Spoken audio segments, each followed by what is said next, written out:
I am Harrison Blake, 70 years old, and somehow still processing the betrayal my own flesh and blood inflicted on me. As the founder of a commercial real estate empire, I gave them everything, but I always maintained my boundaries. Last month, on my 70th birthday, I called my son to grab a simple dinner. He claimed he was drowning in work. Between sips of my solitary bourbon at the city's most exclusive steakhouse, I looked across the dining room and saw him. He was laughing, toasting champagne with his wife and her mother. They thought I was just a clueless old man waiting to die. I simply walked over and snapped his corporate credit card in half right on their table. That night I logged into my secure servers, locked down my assets, and initiated a plan that would leave them with $15 million in toxic federal debt. Before I continue this story, let me know where you are watching from in the comments below. Hit like and subscribe if you have ever had to stand up to family who underestimated your worth. The ringing of the phone echoed in my quiet, empty office. It was 6 p.m. on a Tuesday. Not just any Tuesday. It was my 70th birthday. I sat behind my heavy mahogany desk at Blake Holdings, looking out over the city skyline I had spent 4 decades helping to build. I picked up the receiver and dialed my son Derek. He was 36 years old, my vice president, and the only family I really had left. The line trilled 3 times before he finally picked up. I could hear a faint shuffling of papers in the background, a very deliberate sound of someone pretending to be incredibly busy. "Derek," I said, keeping my voice light. "I know it is late, but I was thinking we could head down to the Prime Steakhouse on 5th Avenue. Grab a ribeye, maybe a decent bottle of scotch. It is my 70th after all." A heavy, exaggerated sigh came through the receiver. It was the kind of sigh a teenager gives when asked to clean their room, not the sigh of a grown man speaking to his father. "Dad, I am so sorry," Derek said. His voice dripped with manufactured exhaustion. "I am absolutely buried here. The city planning office just kicked back the zoning permits for the new West Side commercial lot. I am going to be stuck at my desk staring at blueprints and legal files until midnight. I cannot leave the office right now." I leaned back in my leather chair.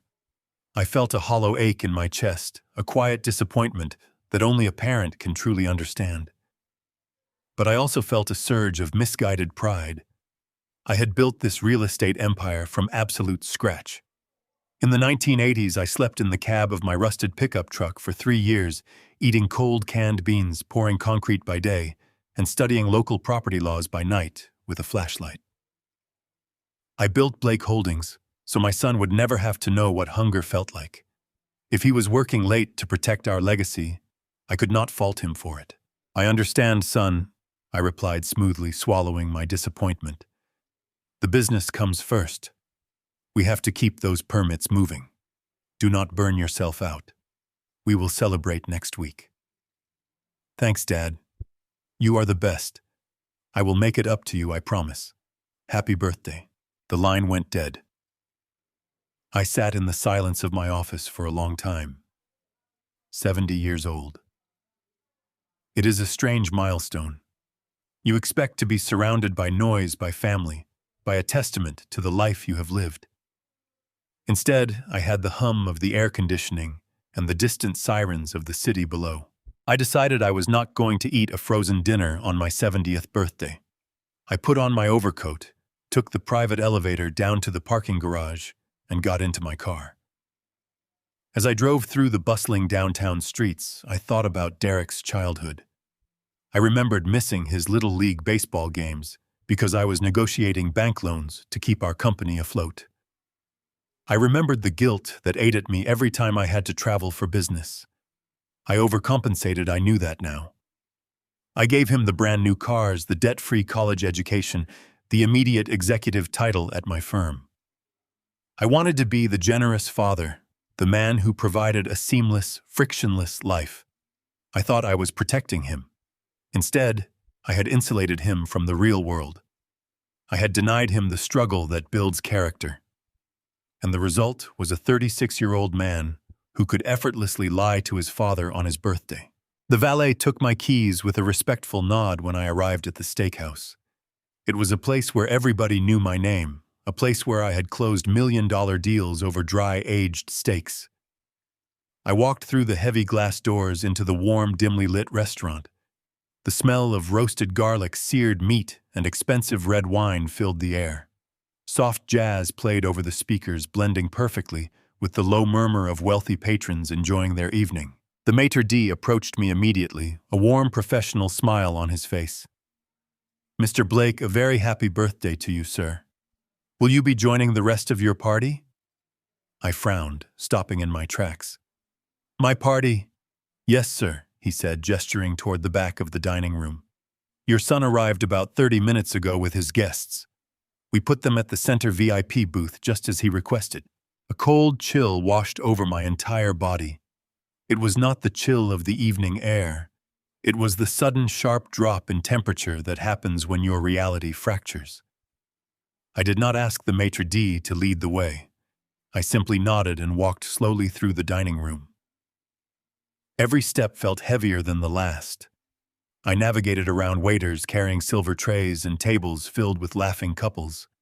As I neared the center of the room, I heard it. A loud, booming laugh. It was Derek. I stopped behind a large, decorative pillar and looked toward the VIP booth.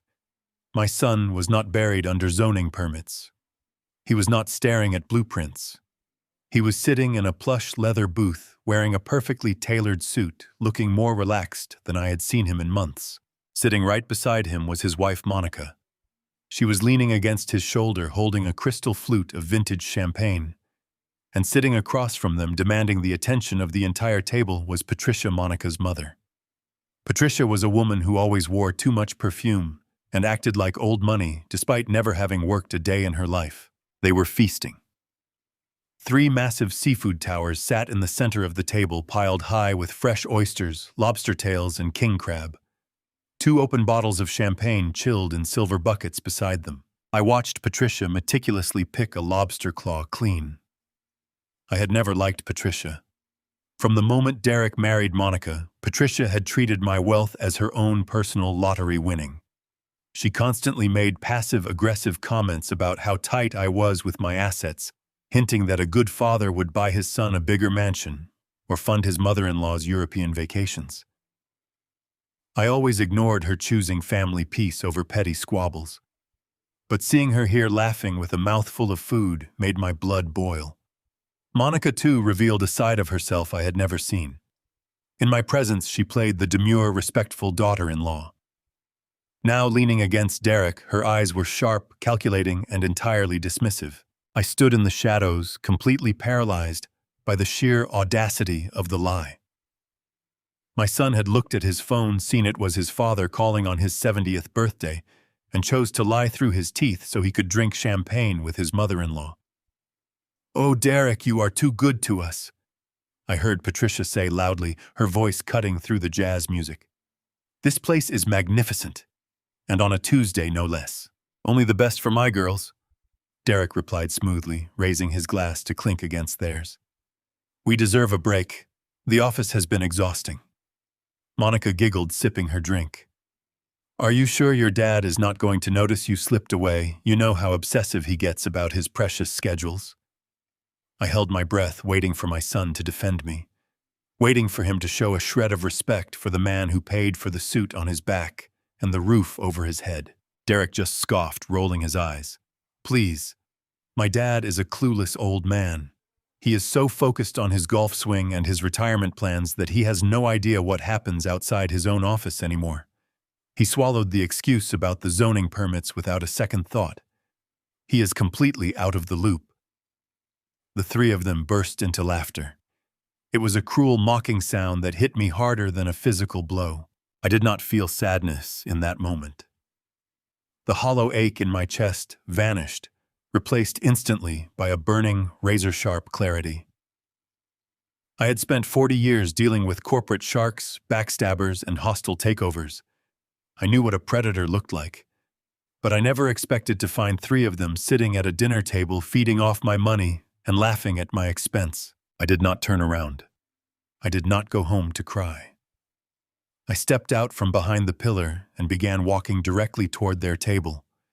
The soft jazz continued to play, but the only thing I could hear was the rhythmic thud of my own footsteps on the hardwood floor. They were about to learn that this clueless old man was the one who built the cage they were sitting in. I took my first step away from the shadows. The soft jazz playing through the hidden speakers of the steakhouse seemed to fade into the background, replaced entirely by the steady, measured sound of my own leather shoes striking the polished hardwood floor. I did not rush. A man who has spent 40 years navigating the treacherous waters of commercial real estate knows the value of pacing. You never run toward a crisis. You walk toward it owning every single inch of the space you occupy. As I approached the center VIP booth, the trio remained entirely oblivious to my presence. Patricia was holding court, waving a silver oyster fork in the air, as she told a story, her manicured fingers adorned with diamonds that my son's salary had undoubtedly paid for. Monica was laughing, tossing her head back, her perfect hair catching the dim ambient light. And Derek, my own flesh and blood, the boy I had carried on my shoulders and built an empire for, sat there with a smug, relaxed grin on his face, pouring another glass of vintage champagne for his mother-in-law. I stopped exactly 2 feet from the edge of their table. I just stood there, letting my shadow fall across the pristine white linen tablecloth. Derek was the first to notice. The smile froze on his face, his eyes widening, as if he had just seen a ghost materialize from the floorboards. The crystal champagne flute in his hand tipped slightly, spilling a few drops of the expensive golden liquid onto his cuff. He choked on his breath. Monica followed his gaze. Her laughter cut off so abruptly, it sounded like she had been gagged. She stiffened, pressing her back against the leather booth, her eyes darting between me and her husband in absolute panic.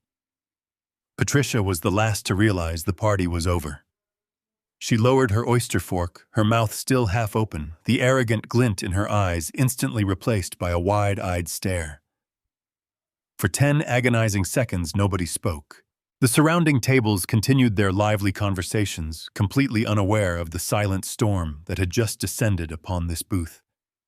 "Dad," Derek finally managed to whisper. His voice was incredibly small, entirely stripped of the bravado he had displayed just moments earlier. He swallowed hard, his Adam's apple bobbing. "What are you doing here?" "It is my 70th birthday, Derek," I said, my voice steady, calm, and completely devoid of warmth. "I decided to treat myself to a good steak. Since you told me you were buried under a mountain of zoning permits at the office, I figured I would be eating alone."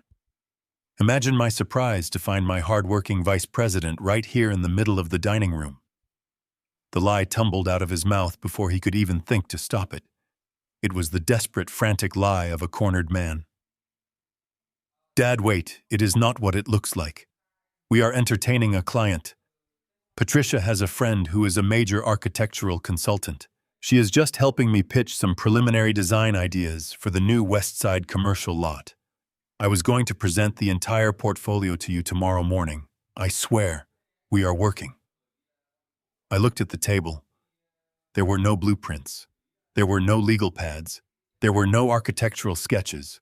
There was only a towering structure of cracked crab legs, empty lobster shells, and half-eaten caviar. "Working," I repeated softly. Monica tried to intervene, her voice artificially sweet, attempting to salvage the unsalvageable. "Harrison, please, we really did not want to bother you on your special day. Derek was just trying to handle the heavy lifting so you could relax. Why do you not pull up a chair? Let us buy you a drink to celebrate." I ignored her entirely. My eyes had found the only piece of paper on the entire table. Resting on a small silver tray right next to Patricia's plate was the itemized bill.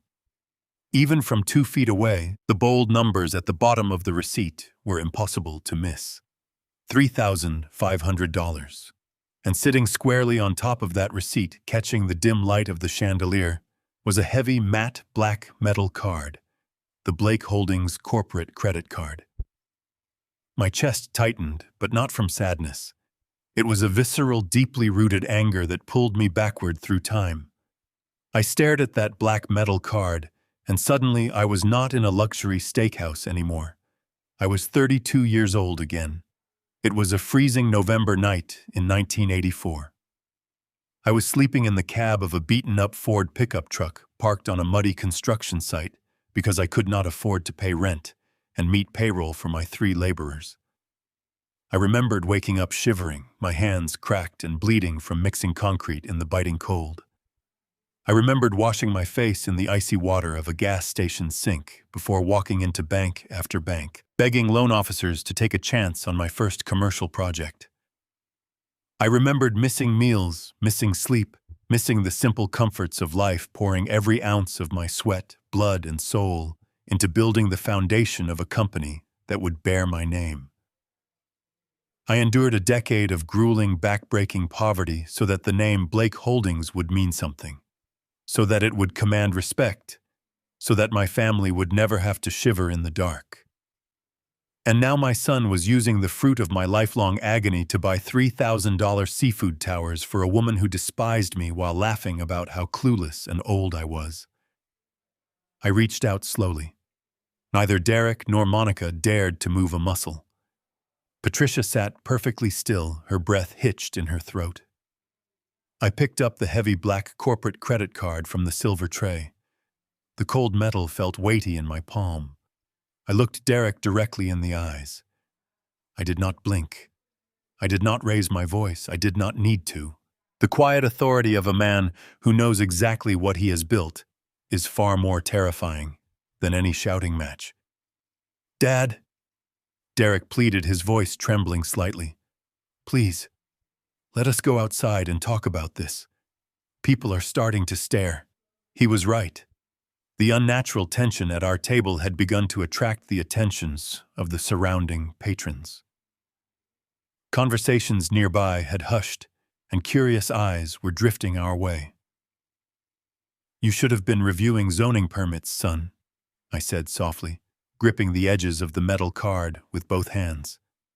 "You should have been protecting the legacy I handed you on a silver platter." I applied pressure.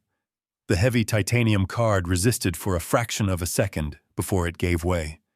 With a sharp, loud crack, the metal snapped cleanly in half. Monica gasped. Derek flinched backward. Patricia looked pale. I tossed the broken pieces directly onto Patricia's plate. "Happy birthday to me," I said. "Pay for it yourself, son." I turned and walked out, leaving them. I stepped out into the crisp evening air, the heavy doors of the steakhouse closing behind me. The drive back to my estate was a blur of neon city lights and dark asphalt. My hands gripped the leather steering wheel of my sedan so tightly that my knuckles physically ached, but the physical discomfort was nothing compared to the cold realization settling deep into my bones. The rush of adrenaline from the restaurant was already fading, leaving behind a chilling, absolute clarity. I pulled through the wrought iron gates of my property, the gravel crunching under my tires, and parked in front of the sprawling stone mansion. The house was entirely dark. It was a monument to success, a fortress I had built to protect my family from the harsh realities of the world. Tonight it just felt incredibly hollow. I unlocked the front door and stepped into the grand foyer. My footsteps echoed against the marble tiles. I did not turn on the main lights. I walked directly into my private study and closed the heavy oak door behind me. I walked over to the mahogany bar cart, picked up a crystal decanter, and poured myself 2 fingers of neat bourbon. I held the glass up to the moonlight filtering through the window, but I did not take a sip.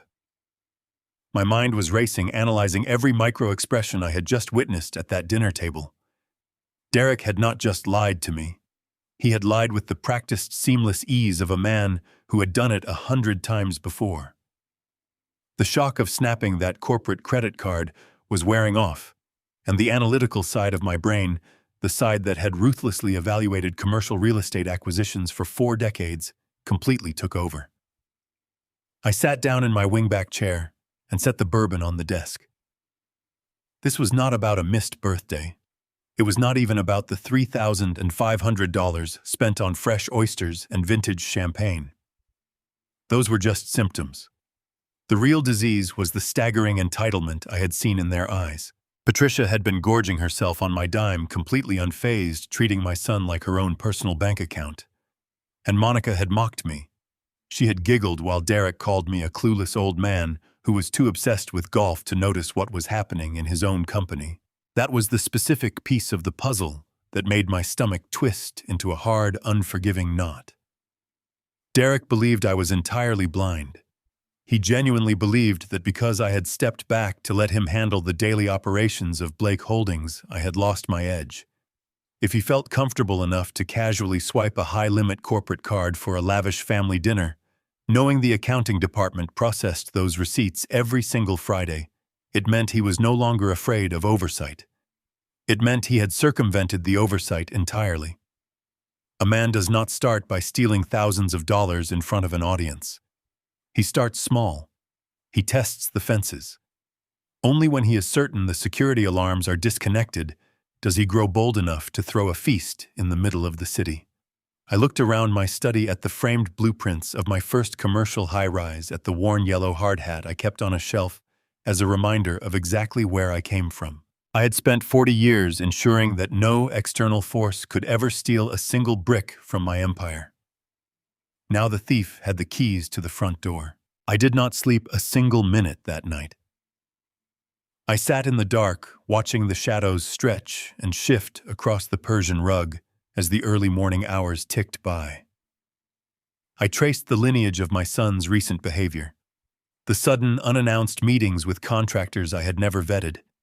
The times I had asked to review the quarterly expenditure reports, only for Derek to brush me off, claiming he was still consolidating the numbers for a cleaner presentation.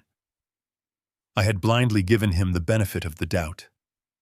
I had allowed the pride of a father to completely override the survival instincts of a chief executive.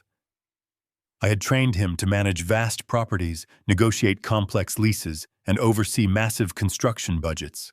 I had handed him immense financial power, assuming his moral compass was as sturdy as the steel beams holding up our corporate buildings. That assumption was the greatest liability of my entire career. By the time the first rays of morning light breached the horizon, painting the sky in pale shades of orange and gray, my parental grief had completely burned away. What remained was a singular, unbreakable resolve. I stood up, my joints stiff from the long night, and walked over to my desk.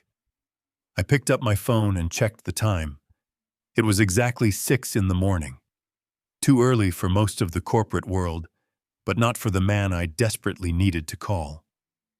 I dialed the direct cell phone number of Gregory Pierce. Gregory was the senior corporate attorney for Blake Holdings. He was a ruthless, brilliant legal mind who had stood faithfully by my side during the most vicious corporate battles of the late 90s. He answered on the second ring, his voice crisp and immediately alert. He knew that if I was calling him before dawn, the sky was falling. I did not waste time with pleasantries or small talk. I told him exactly what had happened at the restaurant. I described the forged excuse, the champagne, the mockery, and the severed corporate card. Gregory listened in absolute silence. When I finished my recounting, he let out a slow, measured breath. I told him that I needed a complete, unvarnished picture of my son's financial footprint within the company.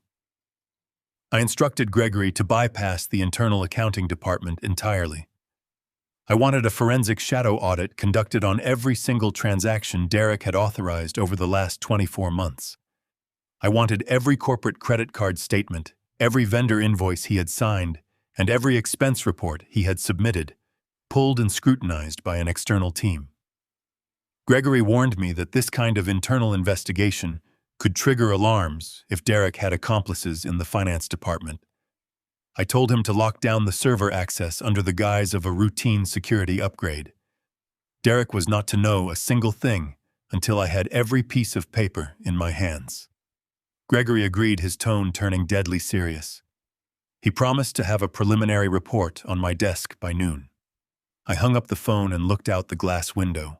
The sprawling city below was just beginning to wake up, the streets filling with people rushing to their daily work. They had no idea that high above them an empire was about to be purged. I slowly poured the bourbon down the heavy brass drain. I did not need expensive alcohol to numb the lingering pain anymore. I needed absolute, unwavering focus. The trap was now firmly, quietly, and permanently set. The morning sun crawled across the polished surface of my desk, casting long, sharp shadows that mirrored the coldness inside my chest. I sat in my office since 6 o'clock waiting for the inevitable performance. Derek arrived at 9:15. He knocked twice, a soft, hesitant sound, before pushing the heavy oak door open. He looked the part. I had to give him that.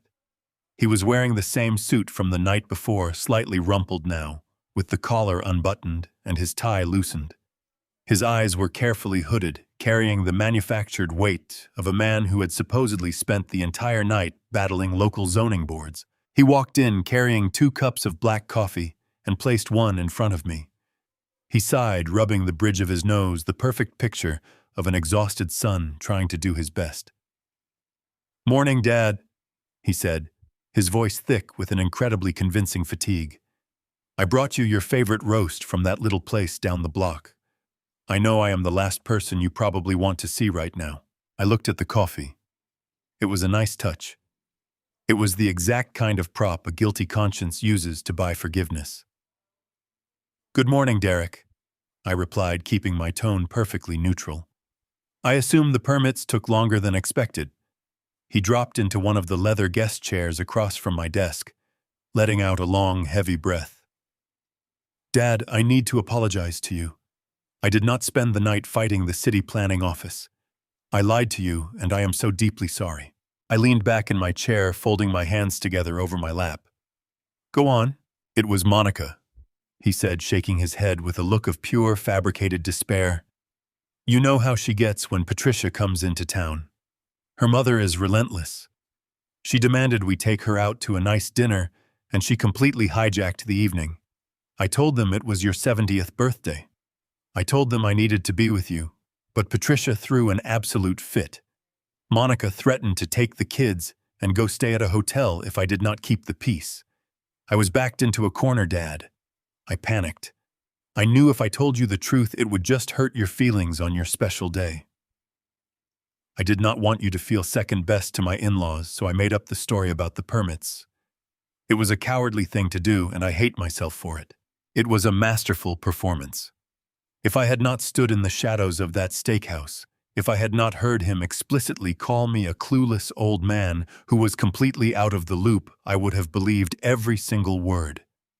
He painted himself as the tragic peacekeeper, the loving son caught between an unreasonable wife, a demanding mother-in-law, and a father he just wanted to protect.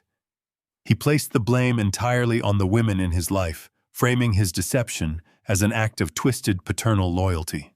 "And the corporate credit card?" I asked softly, letting the question hang in the air. Derek flushed, his eyes darting down to the floor before meeting my gaze again. "That was another mistake. Patricia ordered half the menu before I even sat down. When the bill came, it was outrageous. I panicked again. I did not have that kind of liquidity in my personal checking account at the moment, so I used the company card. I fully intended to reimburse the accounts payable department this morning before anyone even noticed. I swear to you, Dad, it was just a temporary lapse in judgment to get through a horrible evening." I sat there looking at the man I had raised. I saw the calculated remorse in his posture, the desperate hope in his eyes that his old trusting father would just sweep this under the rug like I had always done. He wanted absolution. He wanted the slate wiped clean so he could go back to his comfortable thieving existence. I stood up, walked around my massive mahogany desk, and stood over him. He tensed slightly, unsure of my next move. I placed a heavy, reassuring hand on his shoulder and gave it a firm squeeze. "Derek," I said, infusing my voice with a warmth I had to dig deep into my soul to find. "You should have just told me. You are a grown man with a family to manage, and I know how demanding Patricia can be. Marriage is about compromise. If you had to take them out to keep the peace in your home, I understand that. Family dynamics are rarely simple." The relief that washed over his face was immediate and sickening. The tension completely drained from his shoulders. He looked up at me with a grateful, boyish smile, the smile of a predator who realizes the trap has not yet sprung. "Thank you, Dad." He breathed out, visibly relaxing into the chair. "You do not know how much that means to me. I thought you would be furious. I am disappointed you felt you had to lie. I continued playing the role of the benevolent patriarch flawlessly. But we have a business to run, a legacy to protect. Do not let this happen again. Reimburse the accounting department by the end of the week, and we will put this entire incident behind us. We will celebrate my birthday properly this weekend, just the two of us. How does that sound? It sounds perfect, Dad. I promise no more lies. I am going to make you proud. I know you will, son. Now go get cleaned up. We have a board meeting to prepare for, and I need my vice president operating at full capacity. Derek stood up, buttoned his collar, and adjusted his tie. His confidence was completely restored.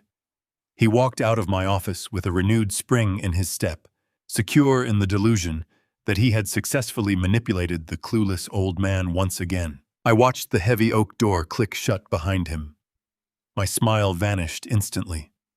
The warmth I had forced into my eyes evaporated, leaving behind nothing but cold, calculating focus. I walked back to my desk and picked up the cup of coffee he had brought me. I walked over to the nearest potted plant and poured the dark liquid directly into the soil. I would not accept a peace offering purchased with my own stolen money. Exactly 45 seconds after Derek's footsteps faded down the executive hallway, a soft chime echoed from the back of my office. It was the private executive elevator, a direct line from the underground parking garage that only I and a select few trusted individuals had clearance to use. Gregory Pierce stepped into the room. He did not look like a man who had just enjoyed a leisurely morning. His tie was slightly crooked, his jaw was tight, and his eyes carried the grave intensity of a general preparing for war. In his arms, he carried a massive bound stack of bank statements, ledger printouts, and digital transaction logs. The stack was easily 6 inches thick, a mountain of financial data gathered in record time. He walked briskly across the room and dropped the entire pile onto the center of my mahogany desk. The paper hit the wood with a heavy thud. "Good morning, Harrison," Gregory said, his voice completely devoid of emotion. "I brought the shadow audit you requested." I looked down at the towering stack of documents. "That was fast, Gregory. Did the internal systems flag anything while you were pulling the data?" "No," he replied, loosening his tie.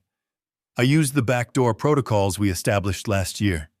Derek and the finance department have absolutely no idea we pulled these records. As far as the system is concerned, these documents were never accessed." "Good. I just finished speaking with him. He fed me a story about an overbearing mother-in-law and a moment of weakness. He thinks the problem is completely resolved." "Let him think that," Gregory said, pulling a chair up to the desk, "because the problem is vastly larger than a single steak dinner. I spent the last 3 hours analyzing his corporate expenditure flow, and what I found is going to make you extremely sick. This is far worse than we could have ever predicted." I took my seat directly across from him.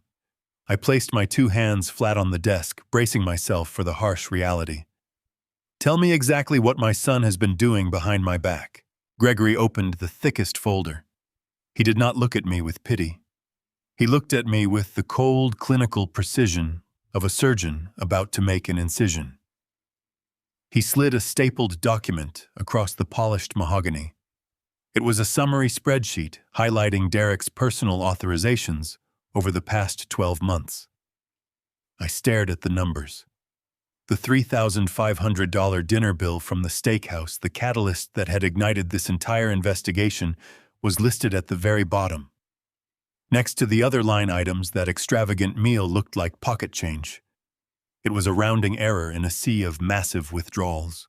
"The dinner was just a symptom of a much larger disease," Gregory said, tapping his pen against the spreadsheet. "Over the last year, Derek has authorized exactly $842,000 in independent consulting and design fees. All of these payments have been funneled to a single external vendor, a company called Lumina Design." I picked up the spreadsheet. The name meant absolutely nothing to me. In the commercial real estate business, you know the major players. You know, the prestigious architectural firms, the heavy-hitting structural engineering consultants, the elite environmental analysts. I had personally cultivated relationships with the best firms in the city over 4 decades. Lumina Design was a ghost. It did not exist in my world. I asked Gregory to hand me the vendor file. He passed over a thick manila envelope containing the invoices and the master service agreements Derek had signed. I opened the folder and began to read. Building an $800 million real estate empire does not happen by accident. It happens because you learn to read the fine print. In my 30s, I could not afford high-priced corporate lawyers. I spent my evenings sitting at a cheap kitchen table reading municipal zoning codes and construction contracts until my vision blurred. I knew what a legitimate service agreement looked like. I knew the specific ironclad language required to protect a commercial developer from liability. The documents in my hands were an absolute insult to my intelligence. The legal jargon was sloppy amateurish and completely boilerplate. It looked like something a college student had copied and pasted from a free legal website. There were no specific performance metrics. There were no defined delivery dates. The scope of work was incredibly vague, citing general terms like aesthetic consultation, preliminary spatial conceptualization, and ambient interior styling. In the high-stakes world of commercial development, you do not pay hundreds of thousands of dollars for ambient interior styling before the concrete foundation is even poured. You pay for structural blueprints. You pay for load-bearing calculations. You pay for hard, undeniable deliverables. Where are the deliverables, Gregory? I asked, keeping my voice dangerously quiet as I flipped through the pages. If we paid this company over $800,000 in a single year, there must be a mountain of schematics. There should be digital renderings, physical models, comprehensive traffic flow analyses for our new commercial lots. Where is the actual work? Gregory leaned forward, resting his forearms on the desk.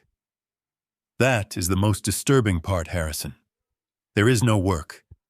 I gained temporary access to Derek's digital project management drives. I searched for every file associated with Lumina Design. There are no blueprints. There are no computer-aided design files. There are no site survey reports. The only things that exist in their vendor profile are these incredibly vague invoices, which Derek personally approved and expedited through our accounts payable department every single month. I laid the papers down. The reality of the situation washed over me in a cold, suffocating wave. My son was not just entitled. He was not just arrogant or lazy. He was actively and deliberately stealing from the company I had built from the dirt up. He was siphoning capital that belonged to Blake Holdings Capital that was meant to secure the jobs of my employees and the future of our legacy. He had created a pipeline to drain my life's work. Have you tracked the destination of these funds? I asked, staring at the sloppy signature of my son at the bottom of a fraudulent invoice. Who exactly is receiving these wire transfers? Gregory sighed heavily.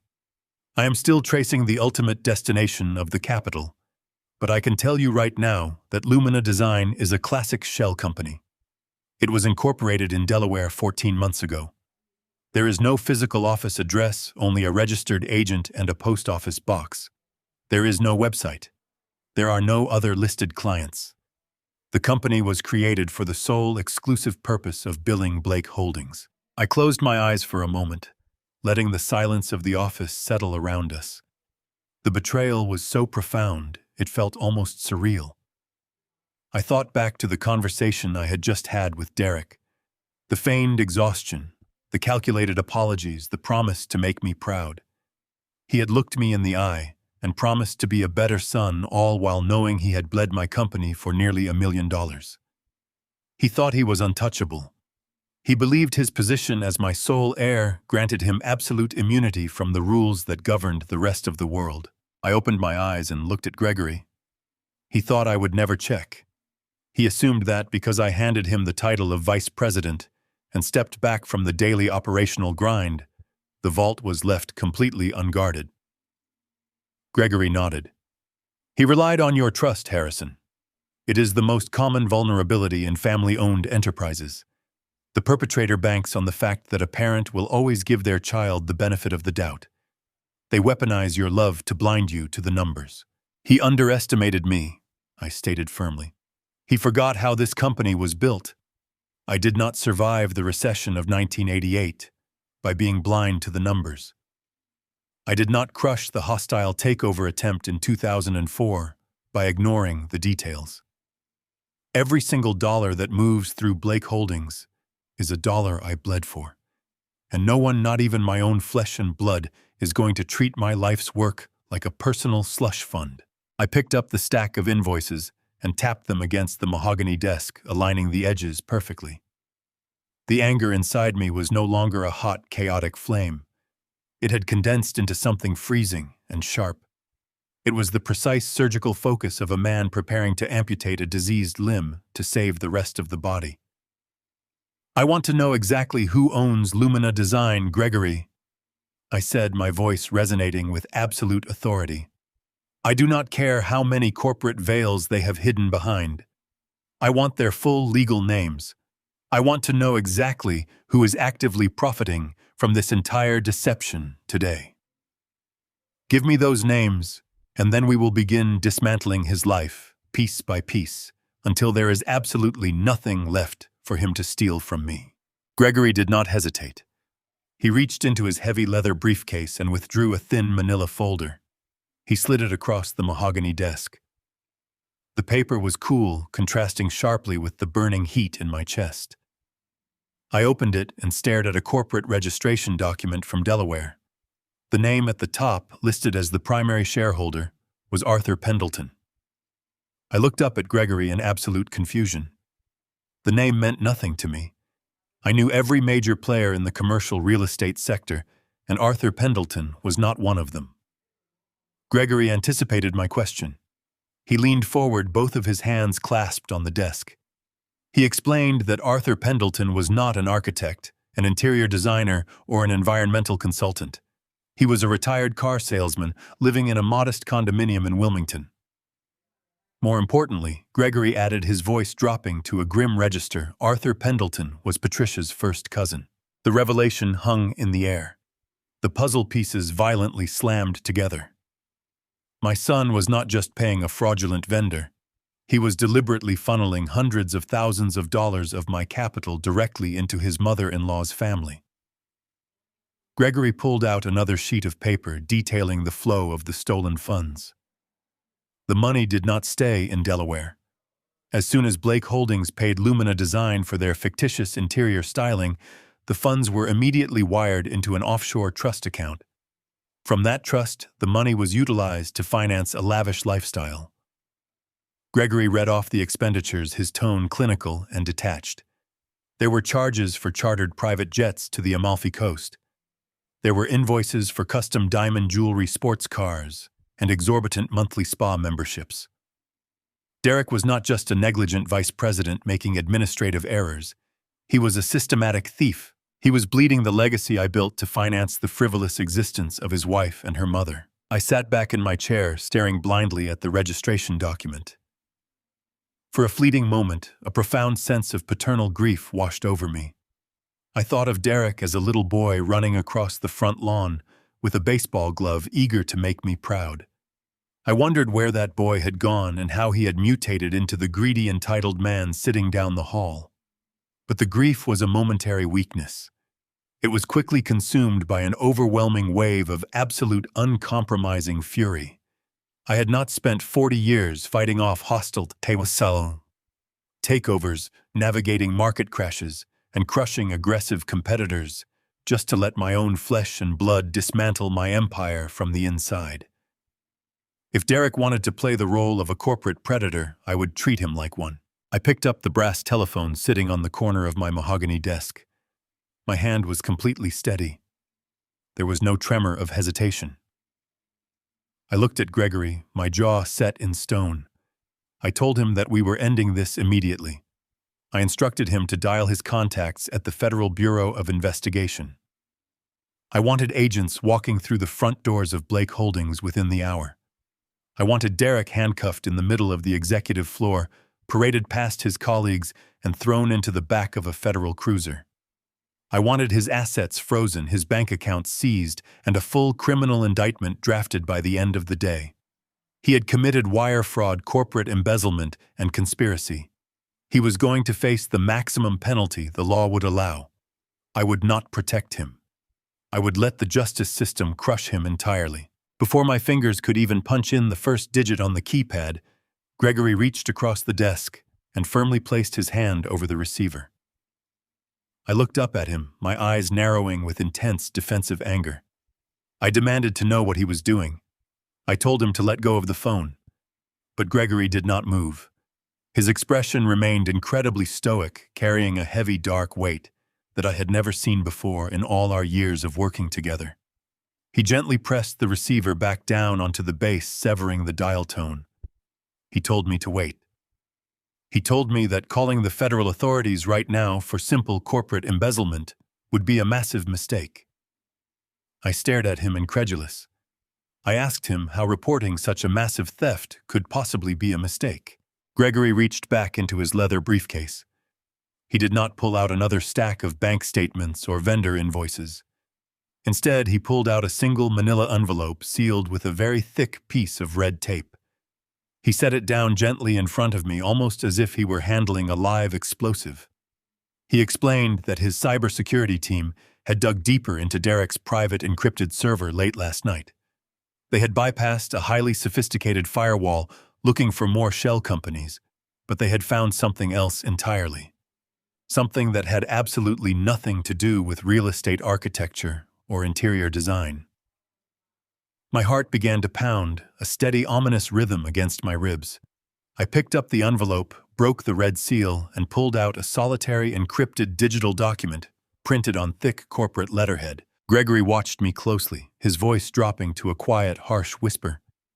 He told me that the embezzlement we had uncovered was terrible, but it was essentially just the operational funding for a much larger, much more sinister scheme. I unfolded the paper and stared at the bold, black text. It was a wire transfer confirmation. But it was not directed to Lumina Design, nor was it sent to an offshore trust account in the Caribbean. It was a direct, localized wire transfer for exactly $50,000. I looked at the recipient line. It was a private medical practice located in a very exclusive, discreet neighborhood on the Upper East Side of the city. I read the name of the recipient out loud. It belonged to a prominent, highly sought-after private neurologist. A deep, suffocating confusion swirled rapidly in my mind. I asked Gregory why my son would wire $50,000 of stolen capital to a brain specialist. Was Derek sick? Was Monica dealing with a hidden medical crisis? Gregory slowly shook his head, his eyes locking onto mine with a dark, unsettling certainty. He leaned across the desk, his voice barely above a breath, yet it echoed through the silent office like a thunderclap. He told me Derek wasn't sick. He told me they had been monitoring the email exchanges attached to that specific wire transfer. The $50,000 was not a payment for legitimate medical treatment. It was a massive, untraceable bribe. Gregory pointed a steady finger at the neurologist's name on the receipt. He told me that Derek, Monica, and Patricia were actively paying a corrupt medical professional to falsify my personal health records. The room felt devoid of oxygen. The implications slammed into me, staggering all my senses. The embezzlement was just the surface. They were funding a medical conspiracy to destroy my entire life completely. The embezzlement was just the surface. They were funding a medical conspiracy to destroy my entire life completely. The sheer magnitude of Gregory's statement hung in the air, thick and suffocating. I stared at the wire transfer receipt, my eyes tracing the ink that spelled out the name of the private neurologist. Dr. Aris Thorne. He was not just any physician. He was a high-profile specialist catering to the city's ultra-wealthy elite, a man known for his airtight discretion and exorbitant retainer fees. I had met him once at a charity gala 5 years ago. He was polished, charismatic, and possessed eyes that evaluated everyone in the room like walking checkbooks. Now my son was funneling $50,000 of stolen corporate funds directly into Thorne's private accounts. I looked across the mahogany desk at Gregory. The seasoned lawyer mirrored my grim expression. We both knew that a sum of that magnitude, secretly wired from a shell company to a doctor without a single corresponding medical appointment on my calendar, was not a consultation fee. It was blood money. I stood up and walked over to the floor-to-ceiling window, looking out over the sprawling metropolis I had spent 40 years conquering. The towering skyscrapers of glass and steel usually filled me with a sense of profound accomplishment. Today, they just felt like prison bars. I asked Gregory how we could prove what they were planning. Bank transfers were suspicious, but they were circumstantial. Derek could simply claim he was paying for a private medical consultation for a friend or investing in the doctor's new clinic. We needed the communications. We needed the undeniable proof of their intent. Gregory nodded slowly. He told me that standard corporate auditing had reached its limit. To breach Derek's heavily encrypted personal servers and intercept the communications attached to the Lumina design payments, we needed to step outside the boundaries of conventional legal channels. We needed a shadow operator. By 3 o'clock that afternoon, a man simply introduced as Vance arrived in my office through the private executive elevator. Vance was a former federal cybersecurity analyst who now operated exclusively in the lucrative, morally gray sector of corporate espionage. He did not wear a suit. He carried a battered black backpack and possessed an unsettling quiet demeanor. Gregory handed him the digital logs and the IP addresses associated with Derek's hidden server network. Vance did not ask questions. He simply set up his encrypted laptop on my conference table, connected a series of complex routing devices, and began to work. The atmosphere in the office grew impossibly tense. For 6 grueling hours, Gregory and I sat in silence, watching the sun dip below the city skyline, casting long, dark shadows across the room.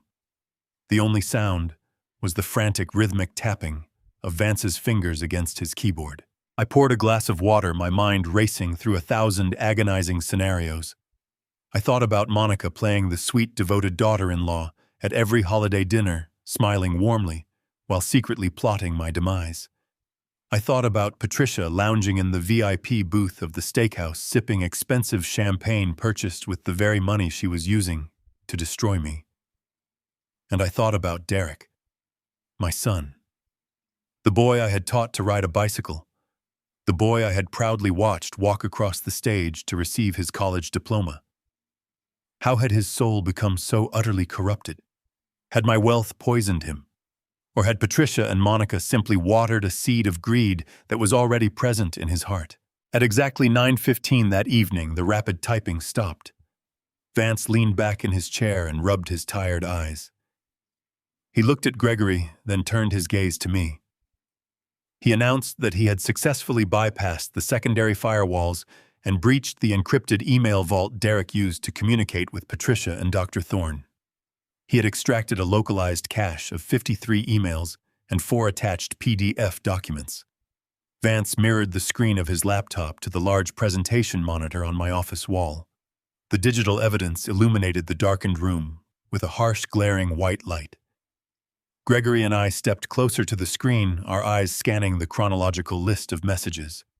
The subject lines were incredibly innocuous, labeled as architectural consults and estate planning updates. But the actual contents of the messages were devastating. Gregory opened the earliest email exchange dated 3 months prior. It was initiated by Patricia. She was explicitly instructing Derek on how to approach Dr. Thorne with the financial proposition. She wrote that Thorne had a known gambling debt and was desperate for untraceable liquidity. The subsequent emails detailed a chilling, meticulously planned negotiation. Derek offered Thorne $50,000 upfront, funneled through the Lumina Design shell company, with a promise of another $200,000 once the final objective was achieved. And then Vance opened the first of the encrypted PDF attachments. It was a comprehensive medical dossier. My name, my date of birth, and my personal identification numbers were stamped boldly at the top of the first page. I read the diagnostic summary in absolute horror. The document was a flawlessly fabricated psychiatric and neurological evaluation. According to the pages displayed on the screen, I had been suffering from severe, progressively worsening cognitive decline for over a year. The report detailed fictitious episodes of severe memory loss, aggressive behavioral outbursts, and a complete inability to manage complex financial concepts. Dr. Thorne had used his prestigious medical credentials to formally and legally diagnose me with aggressive early-onset Alzheimer's disease. He had falsified brain scan summaries, fabricated cognitive test scores, and signed the document with his official medical seal, legally declaring me entirely unfit to manage my own affairs, my company, or my life. The sheer malice of the conspiracy stole the breath directly from my lungs. The embezzlement was nothing compared to this. They did not just want my money. They wanted to erase my autonomy. They wanted to strip away my humanity and reduce me to a helpless, medically condemned prisoner in my own life. Gregory scrolled down to the most recent email in the chain dated just 2 days ago. It was sent by Monica. She was confirming the final receipt of the fully executed medical documents from Dr. Thorne. Her message was brief, cold, and dripping with triumphant malice. She wrote to Derek and Patricia confirming that the doctor had delivered the final paperwork. She stated that the trap was perfectly set and that they had every reason to celebrate. The final puzzle piece violently locked into place. The realization hit me with the force of a freight train. I thought back to the steakhouse on my 70th birthday. I remembered the towering seafood platters, the laughter, the clinking of the expensive crystal champagne flutes. They were not celebrating a real estate deal. They were not celebrating a design pitch. They were celebrating the successful completion of the falsified medical documents. They were celebrating the fact that they had just legally purchased my psychological death warrant. While I was sitting alone in my office, assuming my son was working late to protect our family legacy, he was actually raising a glass to my impending destruction. He had smiled, drank my champagne, and called me a clueless old man because he believed he had just successfully bought the power to lock me away forever. A profound, suffocating silence blanketed the office. Even Vance, a man accustomed to the darkest corners of corporate treachery, looked visibly disturbed by the sheer cruelty displayed on the screen. Gregory placed a steady hand on my shoulder. He asked me how I wanted to proceed. He told me we had enough evidence to immediately dispatch the Federal Bureau of Investigation to their homes. We could have Derek, Monica, Patricia, and Dr. Thorne arrested for criminal conspiracy, medical fraud, and grand larceny before midnight. We could end the nightmare right now with a single phone call. I stared at the fraudulent diagnosis bearing my name. The pain of the betrayal was immense, but the tears I expected to fall simply never materialized. Instead, the sorrow evaporated, leaving behind a cold, terrifying, and absolute resolve. I would not call the authorities, not yet. Arresting them now would be far too merciful. It would give them a quick resolution. They had spent months digging a grave for me, and I was going to make absolutely certain that they were the ones who fell into it. I stared at Gregory, my mind struggling to process the sheer magnitude of the evil sitting on my mahogany desk. A medical conspiracy. My own son was not just trying to steal my money, he was trying to erase my existence entirely. I asked Gregory to show me the rest of the communications. I needed to see every single word they had written. I needed to understand exactly how deep this rot went into my family. Vance typed a few commands on his keyboard, bringing up a highly organized folder containing dozens of intercepted text messages and encrypted chat logs between Derek, Monica, and Patricia.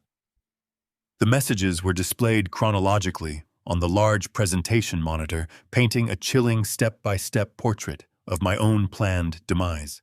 Gregory stood up and pointed to a conversation dated 3 weeks ago. It was a group chat led by Patricia. She was the one who first proposed the legal mechanism. She had somehow discovered a specific obscure clause buried deep within the corporate bylaws of Blake Holdings. It was a clause I had personally written 30 years ago to protect the company in the event of a sudden, catastrophic health crisis. It was called the medical incapacity proxy. The clause stipulated that if the chief executive officer was definitively diagnosed with a severe cognitive degenerative disease by a board-certified medical professional, the vice president could legally petition the board of directors for an immediate involuntary transfer of power. I read the messages in absolute disbelief. Derek had responded to Patricia with eager enthusiasm. He wrote that the annual board meeting was scheduled for next week. He explicitly stated that this meeting would be the perfect stage to execute the coup. He planned to stand up in front of the board, play the role of the heartbroken, dutiful son, and present the falsified Alzheimer's disease diagnosis. He would claim that my mind was rapidly deteriorating, that I was no longer fit to manage the $800 million real estate empire I had built from nothing, and that he needed to assume complete control for my own good. He had even drafted a rough version of the speech he planned to give, complete with fake emotional pauses and hollow expressions of paternal love. Monica had chimed into the conversation next, her messages practically vibrating with unchecked greed. She detailed her plans for my office, discussing how she wanted to remodel the executive suite once I was forcibly removed. She talked about liquidating my private stock portfolio and using the capital to purchase a sprawling estate in the Hamptons. She even made jokes about how quickly they could rebrand the company to erase my name from the letterhead. They were dividing the spoils of a war they thought they had already won. They were carving up my legacy like vultures circling a dying animal. But the true horror of their blueprint was not the corporate takeover. The theft of my company was painful, but it was ultimately just a financial loss. The darkest part of their conspiracy was what they planned to do with me physically once the board stripped me of my authority. I asked Vance to open the final thread of messages, a private exchange between Patricia and Derek regarding my immediate living arrangements. My blood ran completely cold as I read Patricia's instructions on the glowing screen. She told Derek that they could not simply force me into retirement and leave me in my own home. She warned him that I was too well connected, too resourceful, and far too dangerous to be left unattended. If I retained access to my personal lawyers, my private bank accounts, or my outside business contacts, I might find a way to challenge the fraudulent diagnosis and fight back. I might demand a second medical opinion. I might expose their entire operation. Patricia had a permanent solution to that problem. She had a close personal associate who operated a private high-security nursing home located 3 hours north of the city, hidden away in a remote suburban county. It was a facility specifically designed for wealthy patients suffering from severe dementia. It was a place where the doors were locked from the outside, where visitation was strictly controlled, and where communication with the outside world was heavily restricted for the supposed safety of the patients. Patricia wrote that once the board voted to enact the proxy, Derek would automatically be granted full medical power of attorney over my life. He would have the absolute legal authority to commit me to that facility against my will. He could sign the paperwork, hire private medical transport, and have me removed from my home in the middle of the night. They were going to lock me away and throw away the key. They planned to sedate me, isolate me, and leave me to rot in a sterile room, while they cannibalized the empire I had sacrificed my entire life to build. I read a message from Derek confirming the plan. He wrote that the nursing home was expensive, but it was a small price to pay to ensure I could never interfere with their lives again. He actually referred to me as a liability that needed to be permanently neutralized. The sheer breathtaking malice of the plan left me momentarily paralyzed in my chair. I realized that the dinner on my 70th birthday was not just a celebration of a forged medical document. It was a victory dinner. They were celebrating the end of my life as a free man. They were toasting to my impending imprisonment. The woman I had welcomed into my family, the mother-in-law I had tolerated for years, and the son I had raised from birth, were actively coordinating my total erasure from society. Gregory watched my face, his expression somber and professional. He asked if I needed to pause. He told me that this kind of psychological trauma was difficult for any man to process. I shook my head slowly, my eyes never leaving the digital text on the monitor. I did not need to pause. I needed to engrave every single word into my memory. I needed to memorize the exact depth of their betrayal, so that when the time came for me to retaliate, I would not feel a single ounce of mercy. I stood up from the desk and walked over to the window again. The city lights sparkled below, oblivious to the monstrous treachery unfolding in my office. I thought about the decades I had spent building my reputation. I thought about the countless nights I had sacrificed to ensure Derek would have a comfortable life. I had given him the world, and in return, he was plotting to throw me into a cage. He wanted to strip me of my wealth, my dignity, and my freedom, destroying my legacy while stealing my entire fortune. I slowly turned back to look at Gregory and Vance. The cold, absolute resolve that had taken root deep in my chest now hardened into an unbreakable diamond. I would finally let them walk directly into a trap of their own making. I turned away from the window and walked slowly back to my chair. The physical sensation in my chest was strange. I expected the crushing weight of a broken heart. I expected the agonizing tears of a father mourning the permanent loss of his only son. But my eyes were completely dry. The profound, breath-stealing betrayal had burned away all the soft paternal instincts I had carefully maintained over the passing decades. In their place, an ancient, deeply familiar coldness settled into my veins. It was the exact same icy detachment I had relied upon during the most vicious corporate wars of my early career. I closed my eyes and allowed my mind to drift back to the early 1990s. Wall Street was a jungle of unchecked ambition, a brutal, unforgiving arena where any perceived weakness was instantly and severely punished. I remembered the ruthless tycoons who had tried to completely dismantle Blake Holdings before it even had a chance to stand on its own feet. I remembered men who were much smarter, much richer, and much more dangerously connected than Derek could ever hope to be. They had actively tried to bleed me dry with hostile takeovers, aggressive short-selling, and predatory litigation designed to ruin my life. I did not survive them by playing fair. I survived them by becoming the absolute apex predator in the room. I learned to anticipate their strikes, lure them into false senses of security, and then dismantle their operations so thoroughly that they never recovered. I had spent the last 15 years playing the role of the benevolent retired patriarch. I had softened my sharp edges for the sake of maintaining family harmony.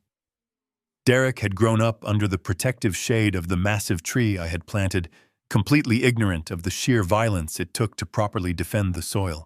He mistook my generous nature for pathetic weakness. He mistook my advancing age for creeping senility. If my own flesh and blood genuinely wanted to play a cutthroat game of ultimate survival, I was not going to act like a wounded, helpless victim. I was going to show him exactly how a true, terrifying predator hunts. I opened my eyes and looked directly at Gregory. He was watching me with a complex mixture of genuine concern and professional anticipation. He slowly reached into his tailored coat pocket and pulled out his encrypted cellular phone. He stated clearly that he was going to contact the lead investigator at the Financial Crimes Division of the Federal Bureau of Investigation. He assured me that with the fabricated medical dossier, the fraudulent consulting invoices, and the offshore wire transfers, the federal authorities would easily have enough probable cause to raid Derek and Monica's estate before dawn.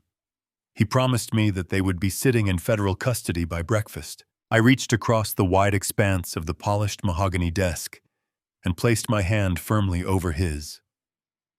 The leather of his phone case was warm, but my grip was entirely devoid of heat.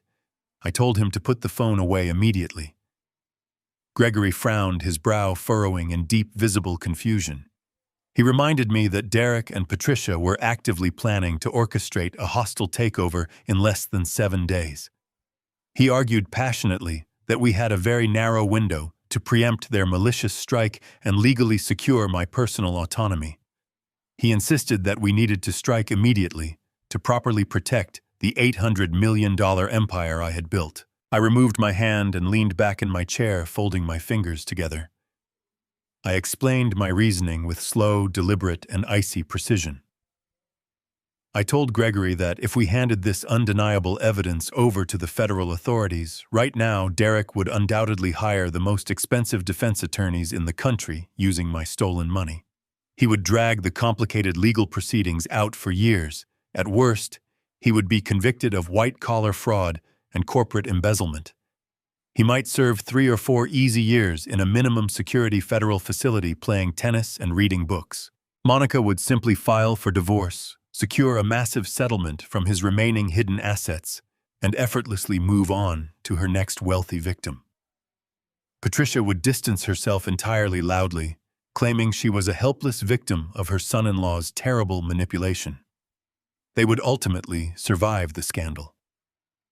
A few years in a comfortable federal prison was far too merciful a punishment for the people who had maliciously plotted to steal my freedom and lock me away in a secure psychiatric ward. I did not just want them penalized by the slow justice system. I wanted them utterly systematically dismantled. I wanted to watch them lose every single luxurious comfort they had taken for granted. I wanted them bankrupt, completely destitute, and desperately begging for a mercy they would never receive. I wanted the elite social circles they cherished to aggressively turn their backs on them. I wanted their names to become permanently synonymous with absolute humiliating failure. To achieve that exact level of total destruction, we could not simply react to their pathetic plan. We had to actively encourage it. I looked at Vance, who was quietly packing his decryption equipment into his battered black backpack. I told him that I needed him on a permanent exclusive retainer starting immediately. I instructed him to establish a continuous, undetected surveillance feed on all of Derek's personal devices, Patricia's encrypted channels, and Dr. Thorne's private medical server. I needed to know every single move they made before they even made it. Then I turned my attention back to Gregory. I told him that we were going to initiate a completely different strategy. I called it the senile prey protocol. Gregory leaned forward, resting his elbows on his knees, his eyes sharp with grim curiosity. I explained the intricate mechanics of the trap. We were going to give Derek exactly what he wanted. We were going to let him believe that his flawless deception was working perfectly. For the next 7 days, I would flawlessly play the role of the deteriorating, confused old man he had described in his fraudulent medical file. I would intentionally forget scheduled appointments. I would carelessly misplace important financial documents. I would deliberately show momentary lapses in judgment during casual conversations in the executive suites. We would feed his arrogant delusion, inflating his dangerous confidence to the absolute maximum capacity. We would let him walk into that annual board meeting next week, feeling like an untouchable, conquering king. We would allow him to proudly present the fake Alzheimer diagnosis to my peers. We would let him confidently invoke the medical incapacity proxy in front of the entire executive committee. I wanted him to commit fully legally and highly publicly to his ultimate treason. Because the higher he blindly climbed upon his fragile pedestal of lies, the more devastating the impact would be when I finally shattered the foundation beneath his feet. I would personally ensure that every single board member, every major investor, and every influential figure in this city witnessed his absolute and undeniable public destruction firsthand. The following Monday morning marked the beginning of my performance. I arrived at the executive suite exactly at 8 sharp, wearing a tailored navy suit that felt slightly too large, an intentional choice to make me appear diminished. My secretary, a brilliant woman named Sarah, who had managed my schedule for 2 decades, greeted me with her usual warm smile. I paused at her desk, staring blankly at the polished brass nameplate resting next to her keyboard. I let a long, uncomfortable silence stretch between us, narrowing my eyes as if struggling to grasp a distant memory. I asked her if she had seen the quarterly projections from the Chicago division, deliberately calling her Susan. Sarah blinked, a brief flash of confusion crossing her features, before she gently corrected me and handed over the file. It was a minor slip, completely inconsequential on its own, but in the highly pressurized ecosystem of Blake Holdings, rumors of vulnerability traveled faster than electricity. By noon, I knew Derek would have heard about the lapse. I spent the afternoon actively dismantling my own reputation for immaculate precision. During a high-level strategy meeting with the regional directors, I sat at the head of the long glass table and stared at the projected revenue charts. When Derek stood up to present his carefully curated numbers for the upcoming fiscal quarter, I interrupted him mid-sentence. I asked him to repeat the operational costs for the third time, feigning a profound inability to follow his simple logic. I rubbed my temples, sighed heavily, and muttered that the numbers simply were not making sense to me today. I watched the other directors exchange nervous, fleeting glances. Derek, however, handled the interruption with masterful, poisonous grace. He walked over to my chair, placed a reassuring hand on my shoulder, and slowly repeated the figures, using the patronizing tone one might reserve for a confused toddler. I nodded slowly, playing the part of the weary old man, grateful for his son's patience. The trap was not just about public displays of cognitive failure. I needed to create an environment where Derek felt completely comfortable operating in the shadows, secure in the delusion that I was too detached to notice his blatant theft. On Wednesday afternoon, I called him into my private office to discuss a routine vendor contract. Before he arrived, I walked over to the massive steel wall safe hidden behind the oil painting near my desk. I spun the dial, pulled the heavy door open, and deliberately left it ajar, exposing stacks of highly sensitive legal documents and private ledger drives. When Derek knocked and entered, I was sitting at my desk, seemingly engrossed in a completely irrelevant real estate brochure. I watched his eyes dart immediately to the exposed safe. I saw the greedy, predatory gleam illuminate his face for a fraction of a second, before he smoothly masked it behind a polite smile. He sat down, and I handed him the contract, completely ignoring the glaring security breach I had just staged. For the remainder of the week, I meticulously orchestrated a symphony of manufactured senility. I left important, highly confidential emails open on my desktop monitor, while I went to fetch coffee knowing Derek would inevitably wander in and snoop. I complained loudly to the accounting department about missing funds that I had intentionally misplaced in a different account, only to humbly apologize an hour later for my foolish error. I asked Derek to remind me of the names of our oldest corporate partners during casual hallway conversations. Every single mistake I made was calculated, documented, and carefully fed into the narrative Derek was desperately trying to build. I was giving him all the ammunition he needed to convince the board of directors that my mind was actively unraveling. Vance's continuous surveillance feed confirmed that my performance was working flawlessly. Late Thursday night, I sat in the dim light of my home study reading the intercepted text messages flowing between Derek and Monica. They were absolutely ecstatic. Derek sent a lengthy message detailing my supposed decline, bragging that the stress of the upcoming board meeting was causing my underlying condition to accelerate rapidly. He wrote that he hardly even needed Dr. Thorne's fabricated medical dossier anymore, because I was doing an exceptional job of proving my own incompetence to the entire executive team. Monica responded with a barrage of celebratory remarks, gleefully stating that my pathetic displays were making their hostile takeover practically effortless.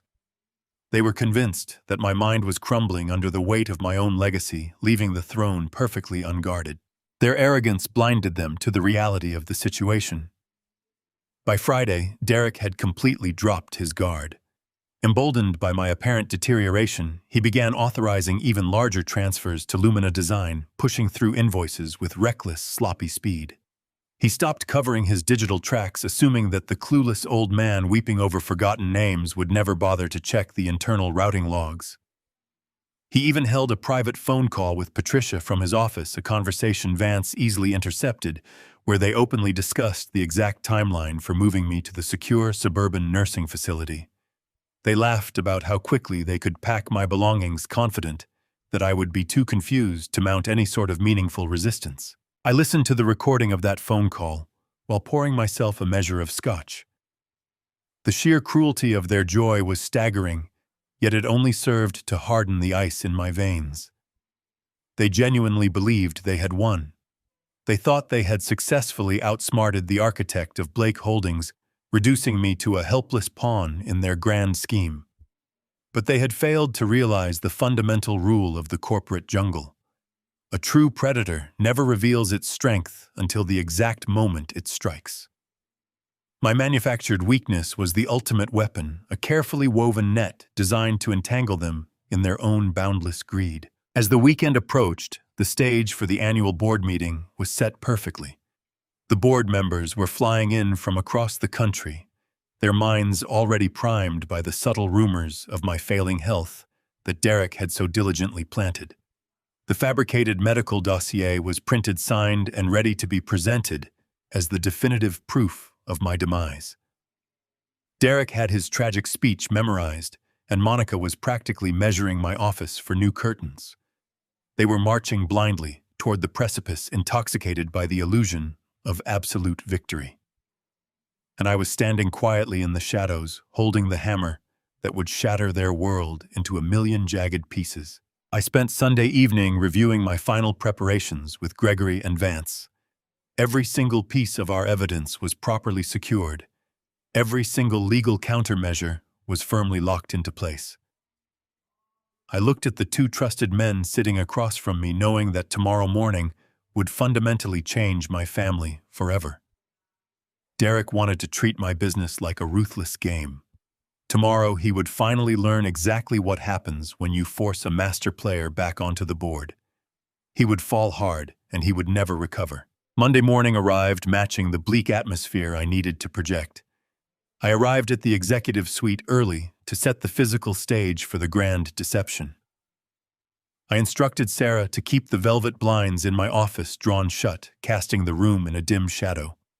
I loosened my silk tie, unbuttoned my collar, and deliberately rumpled my suit jacket to make my frame appear frail. I placed generic orange prescription bottles on the corner of my mahogany desk, positioned where anyone sitting in the guest chair would immediately notice them. At exactly 10, I pressed the intercom button and asked Sarah to summon the vice president.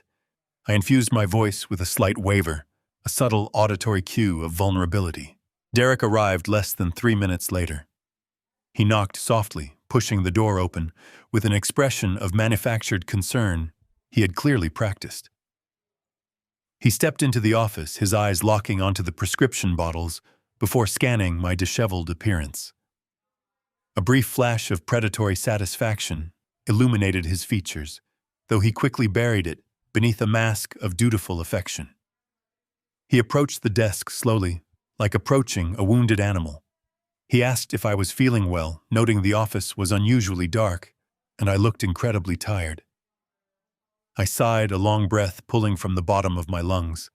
I sank deeper into my leather chair, rubbing my temples with trembling fingers. I told him to sit down, stating we needed a very serious conversation about the immediate future of the company and our family. Derek took a seat, leaning forward with an eager intensity he could not conceal. He was practically vibrating with anticipation, fully expecting me to surrender the crown. I looked at him, eyes glassy and unfocused, playing the tragic role of a patriarch, surrendering to the ravages of time. I told him the weekend was difficult, that I spent hours reviewing files and found myself lost in the numbers. I confessed with a calibrated tone of quiet despair that my memory was failing at an alarming rate. I told him I was making mistakes, forgetting details, and the sheer stress of managing the empire was becoming too heavy for my mind to carry. He told me it was natural, I had worked hard enough, and he was entirely ready to carry the weight for me. I pulled my hand back, maintaining the illusion of a fragile old man. I told him I knew he was ready, and that was why I called him into the office today. I opened the top drawer and retrieved a thick, professionally bound portfolio. I slid it across the smooth wood toward him. I explained it was a prospectus for a lucrative commercial development project in the northern suburbs. It was prime real estate zoned for a high-end retail and luxury residential complex. The acquisition cost was exactly $15 million, and the projected return on investment over 5 years was staggering. It was the kind of acquisition Blake Holdings would normally absorb without hesitation. But I told him I did not want the company to hold this asset. I wanted him to hold it. Derek stared at the glossy cover of the portfolio, his eyes widening in shock. He opened the file and began scanning the executive summary, his mind racing to comprehend the scale of the financial opportunity.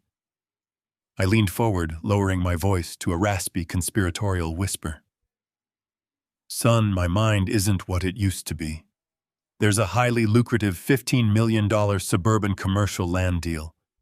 I want you to buy it under your own LLC. Blake Holdings will guarantee the capital. Consider it your early inheritance before I step down. I watched his face, closely tracking every expression as his greed violently collided with his logic. He was a thief, but he was certainly not entirely stupid. He asked why I wanted him to purchase the property under an independent entity instead of integrating it into our existing corporate portfolio. I had the answer perfectly prepared. I smiled a sad, defeated smile. I told him because my cognitive faculties were slipping, I was terrified of making a catastrophic error that could damage the primary company. I explained if he held the asset in a separate limited liability company, it would be shielded from any potential fallout caused by my declining mental state. I assured him Blake Holdings would serve as the financial guarantor for the entire $15 million acquisition loan. He would not have to risk a single penny of his own capital. He would simply sign the purchasing agreements as the proprietor of his new firm, use our corporate backing to secure the credit, and reap the massive profits when the development launched. I framed it as a father trying to protect his son's future from his own inevitable downfall. The bait was golden and entirely irresistible. I could see the greedy calculations firing rapidly behind his eyes. In his twisted mind, he believed he was orchestrating the most profitable week of his entire life. Not only was he planning to remove me from power at the board meeting next week and seize control of my $800 million empire, but now I was handing him an independent $15 million asset on a silver platter. It was a staggering windfall, an unearned fortune that appealed to his parasitic nature. He could use this new LLC to funnel wealth to Monica and Patricia outside the purview of our standard corporate auditors. The temptation overpowered any lingering sense of caution he might have harbored. Derek closed the portfolio, his face flushed with triumphant greed. He looked at me with a sweet smile, thanking me profoundly for my immense generosity. He promised he would handle the acquisition flawlessly, protect the asset, and make me incredibly proud of the man he had become. I nodded slowly, offering a weak smile, telling him to contact his attorneys immediately to begin the incorporation process for his new firm. I instructed him to work with Gregory to draft the formal financial guarantee from Blake Holdings, assuring him my signature would be on the documents by the end of the day. He stood up, clutching the heavy portfolio to his chest like a stolen prize. He floated out of the office, his step light and energetic, secure in the delusion that he had successfully conquered my entire world. I watched the door click shut behind him. The moment the latch engaged the frail facade I had meticulously maintained, instantly vanished. I sat up straight, adjusting my tie and smoothing the lapels of my suit. I reached across the desk and swept the generic prescription bottles into the wastebasket. The trap was now fully set. By accepting the deal and forming the separate corporation, Derek was legally binding himself to a massive financial obligation. He believed my guarantee would protect him completely, unaware I was preparing to sever that exact lifeline at the most catastrophic possible moment. The golden carrot had been completely swallowed whole, and the heavy steel hook was now firmly set deep in his throat, ensuring his absolute and undeniable ultimate destruction forever. Vance's surveillance network was a masterpiece of digital espionage. Less than 20 minutes after Derek left my office, the encrypted audio feeds lit up on the monitor in my private study. Derek was in the back of his chauffeured town car, frantically dialing a conference call to his wife and mother-in-law. I sat back in my chair with a glass of scotch, listening to his breathless excitement. He relayed the entire conversation we just had, painting himself as the brilliant manipulator who had just successfully extracted a $15 million golden ticket from a decaying old fool. He described my feigned confusion with cruel delight, mocking my trembling hands and my supposed inability to comprehend basic corporate strategy. He told them about the suburban commercial land deal, emphasizing that I was willing to let him hold the asset under an independent limited liability company, with Blake Holdings acting as the financial guarantor. Monica squealed with joy, her voice shrill and piercing through the speakers.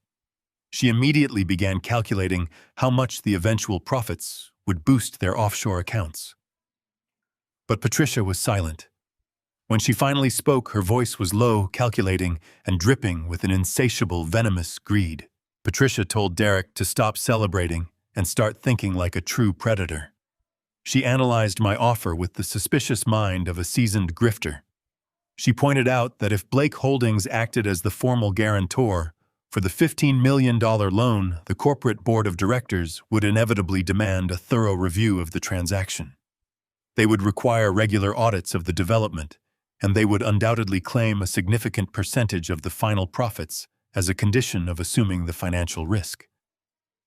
Patricia argued that my senility might be useful, but the rest of the executive committee was still sharp and dangerous. She told Derek that bringing the board into this deal was a massive vulnerability. If any of the senior directors scrutinized the independent company, they might uncover the Lumina Design Shell Corporation. They might discover the embezzled funds. Patricia insisted that they could not risk exposing their entire shadow operation just to secure corporate backing for the land acquisition. She declared that they needed to cut Blake Holdings out of the equation entirely. They needed to seize absolute control of the asset to ensure they kept 100% of the astronomical profits. Derek hesitated, his natural cowardice briefly surfacing. He asked Patricia how they could possibly secure a $15 million commercial real estate loan without the massive weight of Blake Holdings backing the credit. Patricia laughed, a harsh, dismissive sound that echoed through my study. She told him he was thinking entirely too small. She reminded him of the vast wealth they had already accumulated through their embezzlement scheme. More importantly, she reminded him of the sprawling, ultra-luxury estate he lived in, the magnificent property I had purchased for him in cash on his wedding day. Patricia outlined her brilliant, catastrophic strategy. She instructed Derek to immediately take out a massive high-interest mortgage against his unencumbered mansion to secure the initial liquidity. Then she told him to leverage Lumina Design. Since Lumina Design had been receiving hundreds of thousands of dollars in fraudulent consulting fees from my company every single month, it appeared on paper as a highly successful, cash-rich enterprise. Patricia proposed using their shell company as the primary cross-guarantor for the remaining balance of the $15 million acquisition loan. By combining the equity of the mansion and the fabricated financial strength of Lumina Design, they could secure the commercial funding independently. It was a breathtakingly reckless plan. It was the financial equivalent of building a skyscraper on a foundation of quicksand.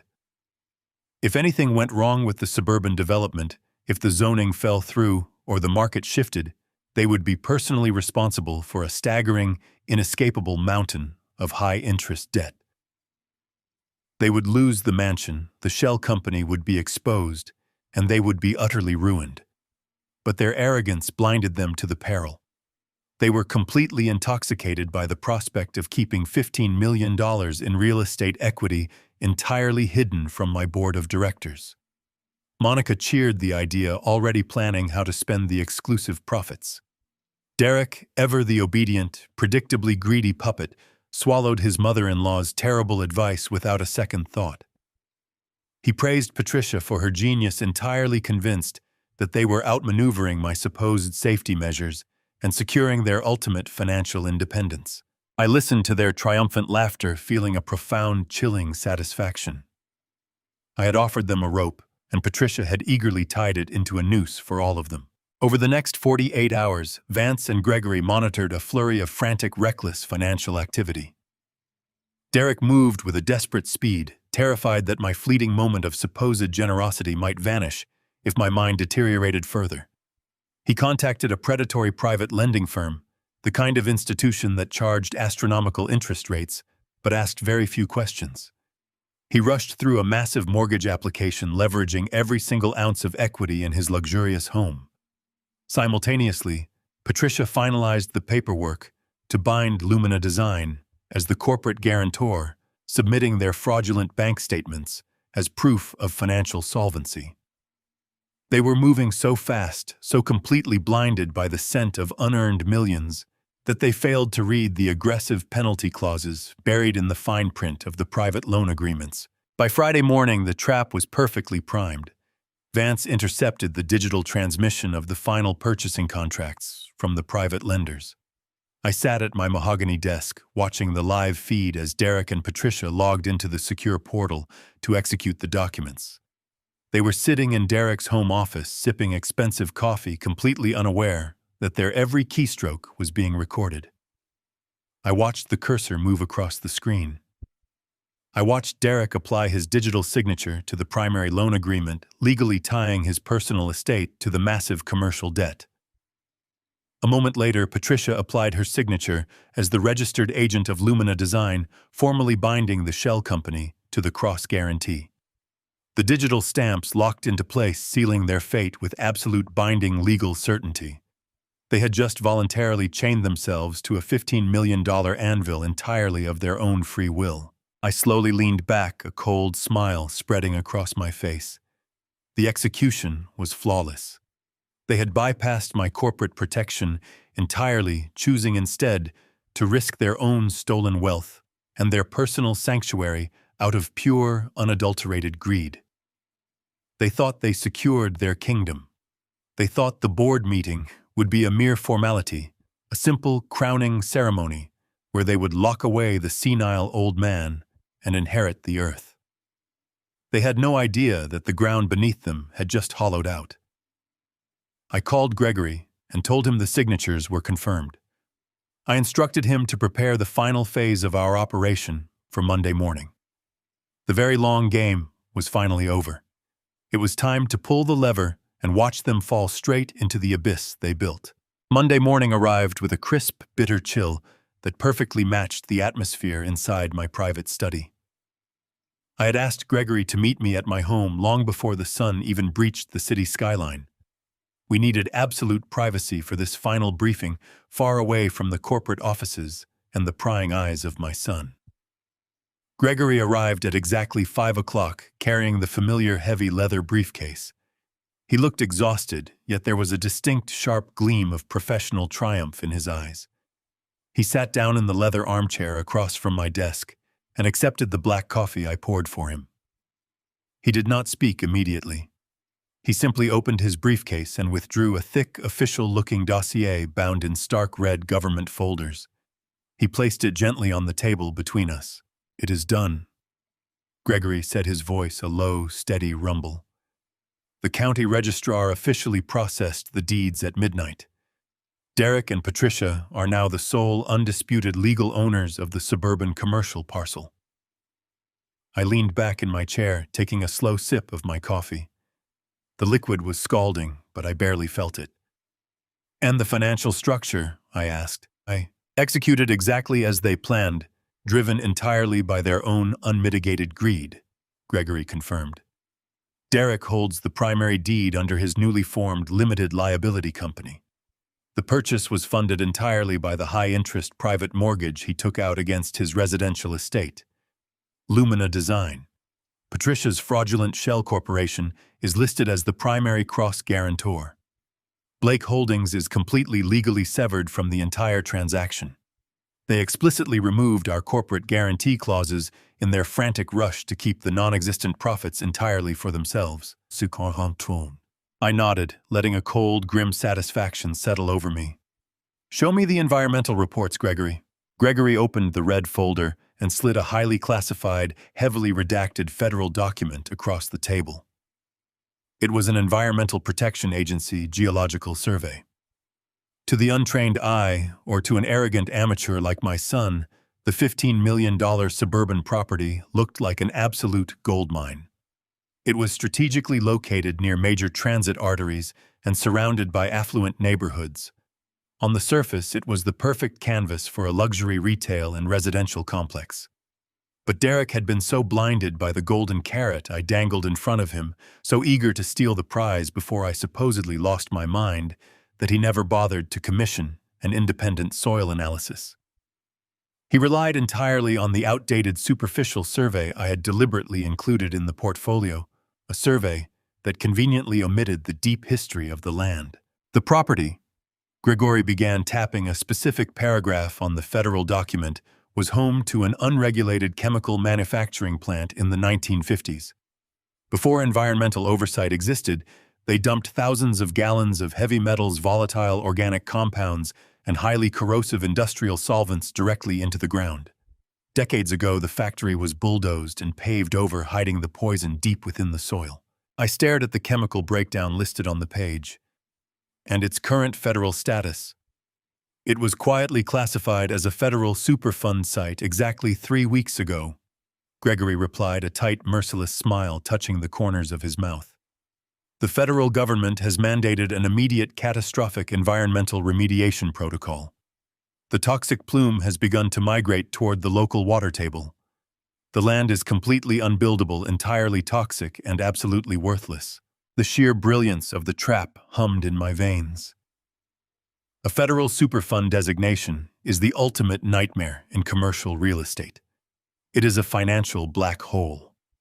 The law dictates that whoever holds the legal deed to the property is immediately and unequivocally responsible for the total cost of the government-mandated cleanup, regardless of whether or not they caused the original contamination. What is the current projected cost for the initial phase of the mandated environmental remediation? I asked, already knowing the answer, but wanting to hear the numbers spoken aloud in the quiet of my study. $15 million, Gregory stated with absolute finality.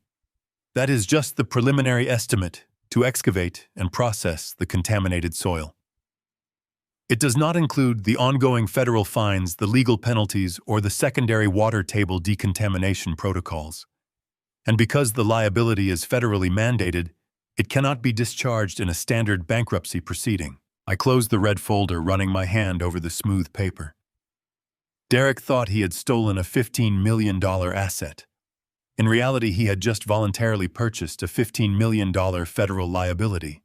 He had mortgaged his beautiful paid-off mansion to buy a poisoned wasteland. And by using Lumina Design as the cross-guarantor, he had legally tied the fraudulent shell company to the massive federal debt. They wanted 100% of the profits. I murmured, the irony tasting sweet and sharp on my tongue. They did not want to share a single dime with the Blake Holdings board of directors. So they manipulated the paperwork, isolated their own companies, and cut us out of the deal completely. In their desperate rush to rob me, they built an impenetrable legal wall that shields my empire from the fallout. They assumed all the risk. Precisely, Gregory confirmed. If you had forced Blake Holdings to guarantee the loan, our company would be liable for the $15 million cleanup. We would be facing an unmitigated disaster. But by playing the fading, senile old man, you convinced Derek that he needed to protect the asset from your supposed incompetence. Patricia's greed did the rest. She manipulated him into using their stolen wealth to secure the property. They built their own financial prison, locked themselves inside, and handed you the only key. The sheer perfection of the poetic justice was staggering. Derek had believed my mind was deteriorating. He thought my casual mistakes and misplaced files were signs of aggressive Alzheimer's disease.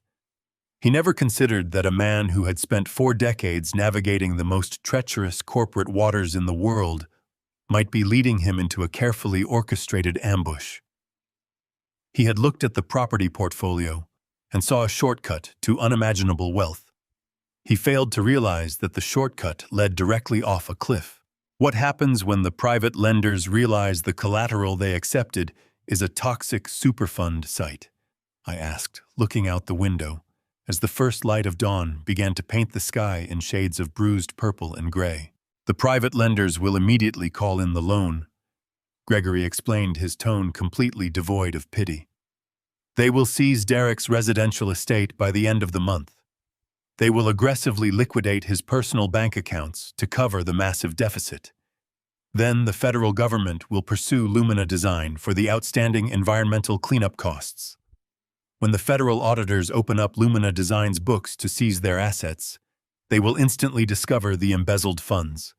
The agents will see the fake invoices. They will track the offshore wire transfers to Patricia and Monica. Everything will be laid bare in court. I will let him dig his grave, I concluded. The morning of the annual board meeting arrived with a heavy overcast sky that cast a solemn gray light through the floor-to-ceiling windows of the Blake Holdings executive boardroom. I arrived 45 minutes early, dressed in a suit that looked slightly unkempt, a minor detail designed to reinforce the pathetic illusion I had spent the last week carefully cultivating. I took my usual seat at the head of the massive polished oak table, but I hunched my shoulders forward and let my gaze drift aimlessly toward the far wall. The senior directors began to filter into the room shortly after 9 in the morning. These were men and women I had known for decades, ruthless financial titans, brilliant legal minds, and aggressive real estate developers who had helped me forge this empire from nothing. As they took their respective seats, I could feel their eyes darting toward me with a mixture of quiet pity and sharp, predatory calculation. The rumors Derek had meticulously planted had clearly taken root in their minds. Derek entered the room precisely on time, flanked by his personal legal team, and looking every inch the conquering heir apparent. He wore a sharp charcoal gray suit and a perfectly calibrated expression of solemn duty. He paused briefly near my chair, placing a firm, patronizing hand on my shoulder. He asked me in a voice just loud enough for the nearest directors to hear if I was feeling up to the strain of the proceedings today. I did not look up at him. I nodded slowly, keeping my hands folded on the table to hide their absolute, rock-solid steadiness. Derek took his seat at the opposite end of the long table, the traditional position of the executive vice president. The room settled into a heavy, expectant silence. The initial agenda items were handled with a rapid, almost dismissive efficiency. The quarterly financial reports were approved, the standard legal disclosures were acknowledged, and the routine operational updates were filed away. Everyone in that room knew that the true purpose of this gathering was not the standard corporate housekeeping. The air was thick with the undeniable electricity of an impending execution. I sat quietly through the mundane proceedings, occasionally asking a slightly confused question or mispronouncing a familiar term, providing the final necessary brushstrokes to the masterpiece of my perceived decline. At precisely 10:30, the scheduled time for new executive business, Derek stood up from his chair. The entire room fell silent. He did not immediately begin speaking. Instead, he took a slow, deep breath, perfectly mimicking the heavy burden of a man about to perform a terrible but necessary duty. He looked down at the polished wood of the table, allowing a long, dramatic pause to stretch across the silent room. When he finally looked up, his eyes were shining with carefully manufactured moisture. He had clearly spent hours practicing this exact look of heartbroken sincerity in the mirror of the mansion I had purchased for him. He began by speaking about the incredible legacy of Blake Holdings. He spoke eloquently about my decades of relentless dedication, my brilliant strategic vision, and the sacrifices I had supposedly made to build this company into an $800 million powerhouse. His voice was smooth, measured, and layered with a sickeningly sweet, paternal reverence. He told the board that I was not just a chief executive officer to him, but a personal hero, a mentor, and a beloved father. He painted a picture of our family bond that was so thick with fabricated emotion, I almost felt a physical wave of nausea rising in my throat. Then the tone of his voice shifted. The reverence gave way to a heavy, trembling sorrow.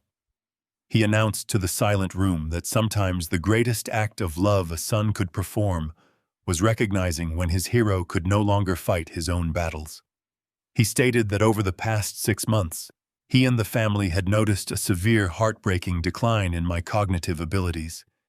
He described my intentional memory lapses, my fabricated confusion over basic financial documents, and my supposed inability to track simple corporate strategies. He looked around the room, making direct, mournful eye contact with the most influential directors, assuring them that he had tried everything in his power to hide my deteriorating condition to protect my dignity. Derek reached into his tailored leather briefcase and withdrew a thick, sealed manila envelope. He broke the seal with a sharp, dramatic tear that echoed loudly in the quiet boardroom. He slid the documents out and placed them on the table. It was the fraudulent medical dossier compiled by Patricia's corrupt associate, Dr. Thorne.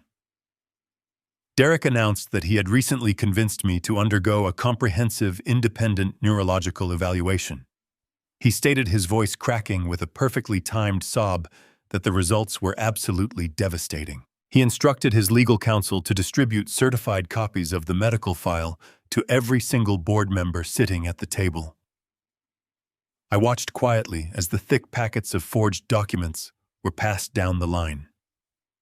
The directors opened the files, their eyes scanning the dense medical terminology, the fabricated brain scan analyses, and the definitive fraudulent diagnosis of rapidly aggressive early-onset Alzheimer's disease. I could hear the soft rustle of pages turning and the low, concerned murmurs rippling through the room. Derek let the devastating information sink into their minds for several long minutes before he spoke again. He wiped a single solitary fake tear from his cheek and squared his shoulders. He declared that the medical evidence was undeniable and that my condition had deteriorated far beyond the point of manageable return. He argued with passionate, aggressive logic that Blake Holdings could not survive with a compromised mind at the helm. He stated that the recent market volatility required sharp, decisive leadership, something the medical report definitively proved I could no longer provide.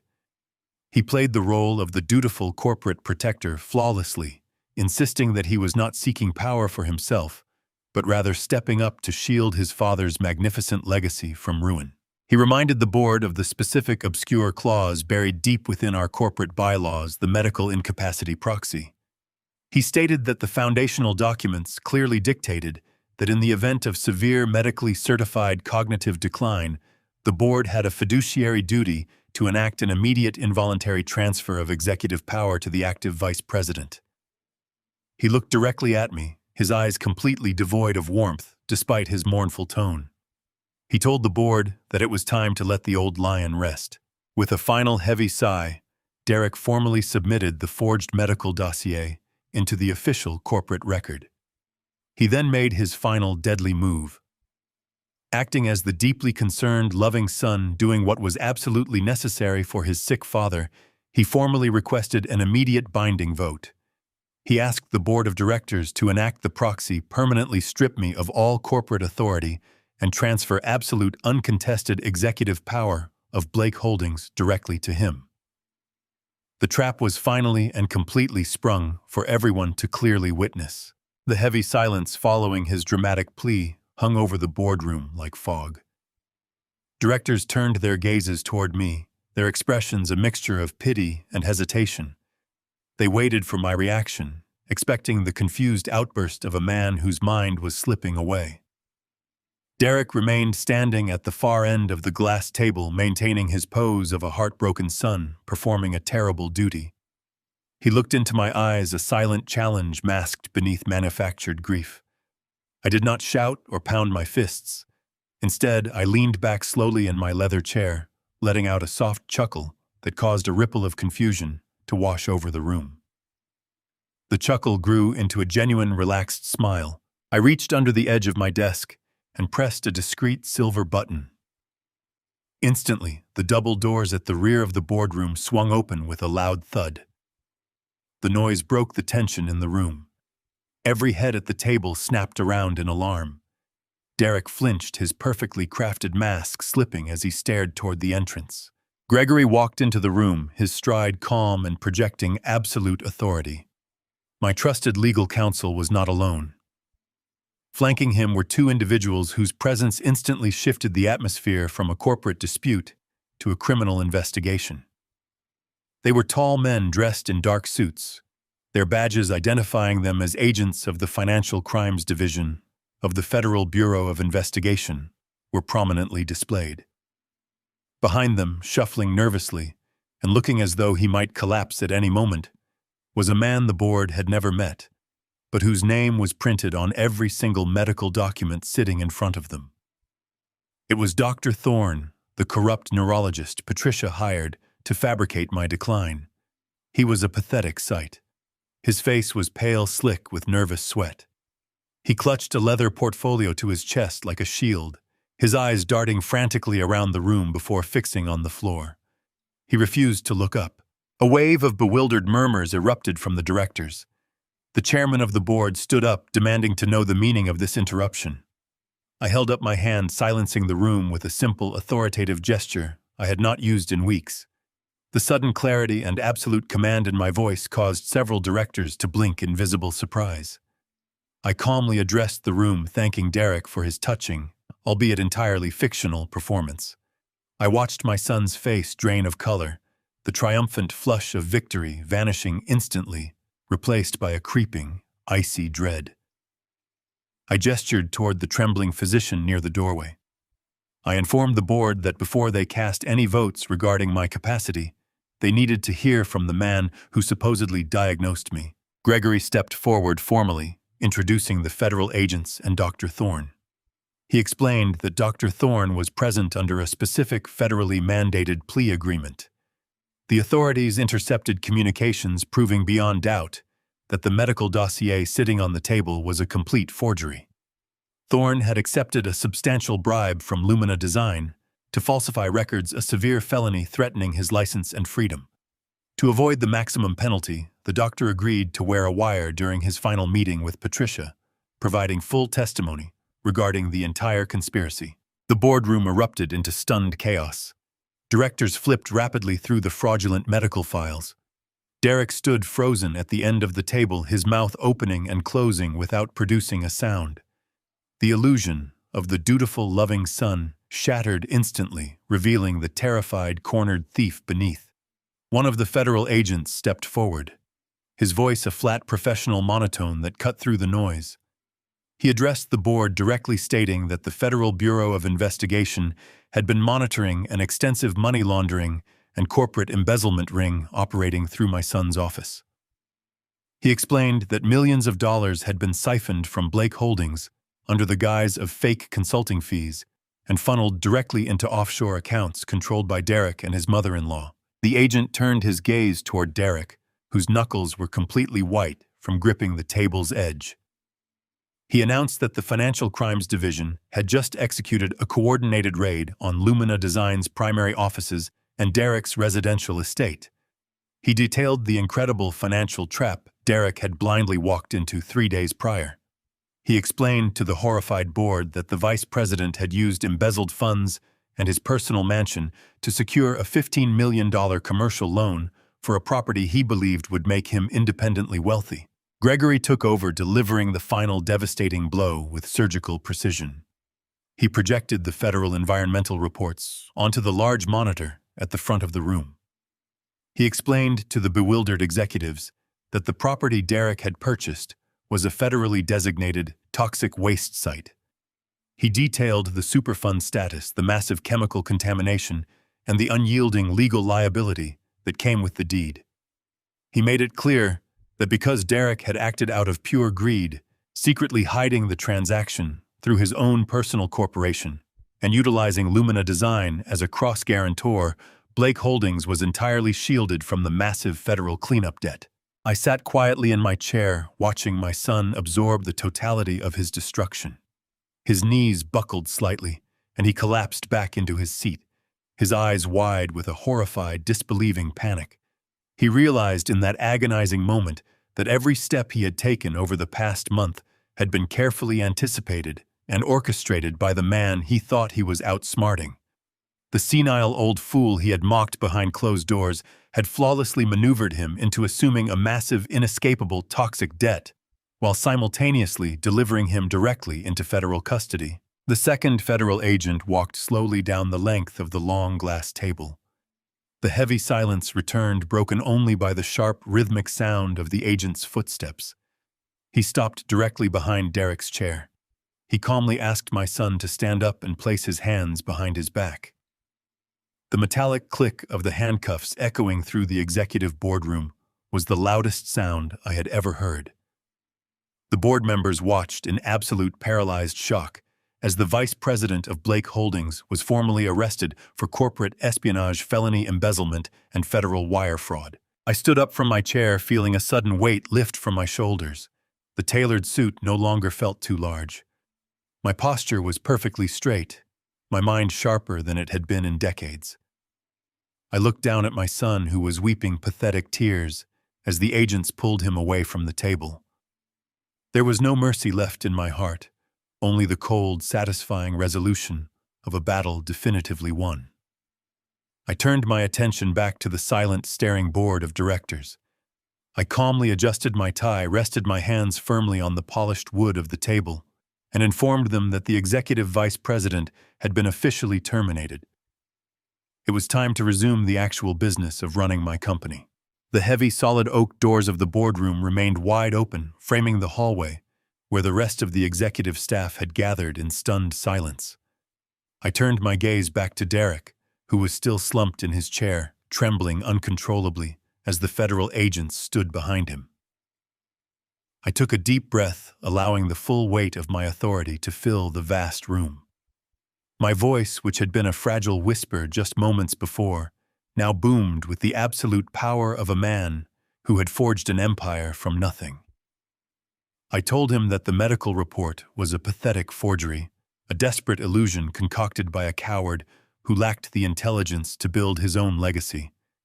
But the $15 million toxic debt he had eagerly signed for yesterday, that was very real. I watched the realization wash over his pale face. He had mortgaged his entire life for a poisoned wasteland. The silence in the room was absolute, broken only by the sound of hurried footsteps echoing down the marble corridor outside. Suddenly, the boardroom doors were violently pushed wider. Patricia and Monica burst into the room, their faces flushed with arrogant triumph. Monica was actually holding a chilled bottle of imported champagne while Patricia clutched a set of crystal flutes. They had been waiting in the executive lobby, fully expecting Derek to text them the moment the board voted to strip me of my power. They had come to celebrate my demise, ready to pop the cork over the grave of my career. They froze the instant they crossed the threshold. The champagne bottle slipped from Monica's manicured hands, crashing onto the polished hardwood floor. The expensive liquid pooled around her designer shoes, a fitting metaphor for their shattered dreams. They stared in absolute horror at the federal agents standing firmly behind Derek, and then at Dr. Thorne, who was weeping quietly in the corner. Patricia's eyes darted frantically around the room, desperately searching for an explanation that did not end in her own destruction. She looked at the board members who stared back at her with unvarnished disgust. She looked at Derek, hoping to find her arrogant puppet, but only saw a broken, weeping child. Finally, her gaze met mine. I did not offer her a single ounce of mercy. I reached into my leather briefcase and retrieved a thick stack of financial documents. I slammed the heavy folders onto the glass table, the sound cracking like a gunshot. I told Patricia that those files contained every single fraudulent invoice, every hidden offshore wire transfer, and every piece of damning evidence regarding Lumina Design. I explained to the room that for the past year, these two women had been actively conspiring with my son to embezzle $800,000 from Blake Holdings.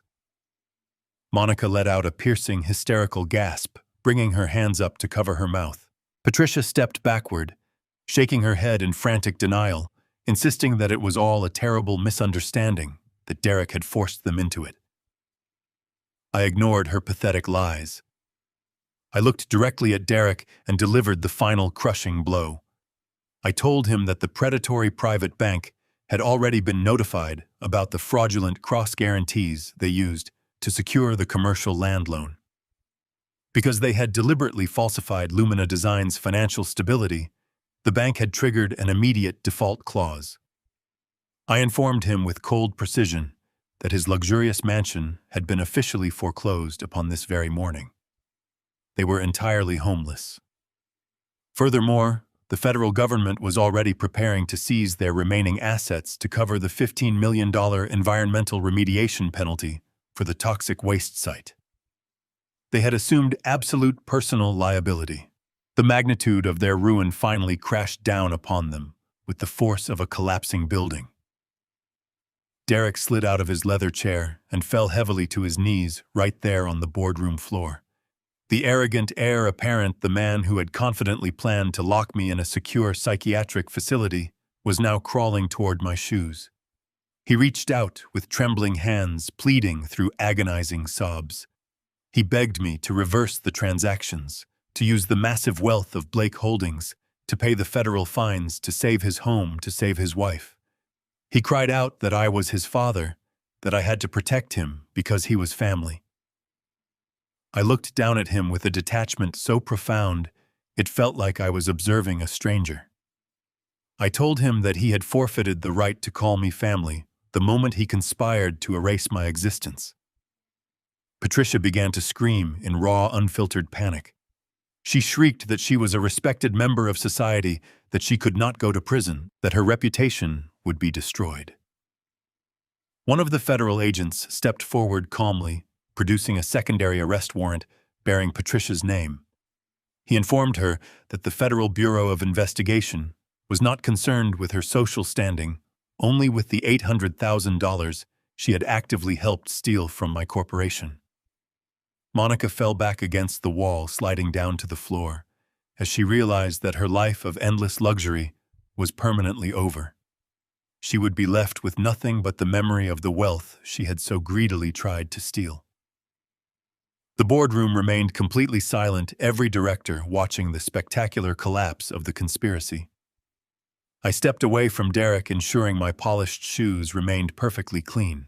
I looked down at the three of them, a pathetic, tangled mess of completely broken ambition and thoroughly exposed malicious treachery. My mind naturally drifted back to the dinner on my 70th birthday, the precise night this entire nightmare truly began.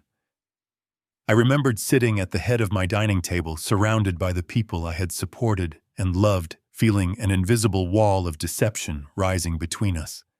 I vividly remembered the cold, dismissive, and arrogant glances they had secretly exchanged when they foolishly thought I was not looking. I remembered how they had hurried through the celebration, eager to return to their plotting, treating my milestone as nothing more than a tedious obligation. I focused my gaze on Derek, who was still weeping into the hardwood floor. My voice was quiet, yet it carried clearly into every corner of the vast room, sharp and unforgiving. I told him that on my birthday, they were all far too busy to simply sit and eat a meal with me. I reminded him of their rush, their fabricated urgency, and their profound disrespect. I paused briefly, intentionally, letting the cold reality of my final words sink completely into his terrified mind. I told him that he would never have to worry about rushing through a meal ever again. I promised him that now he and Patricia would have years of entirely free time in a federal prison cell to sit quietly and eat cafeteria food.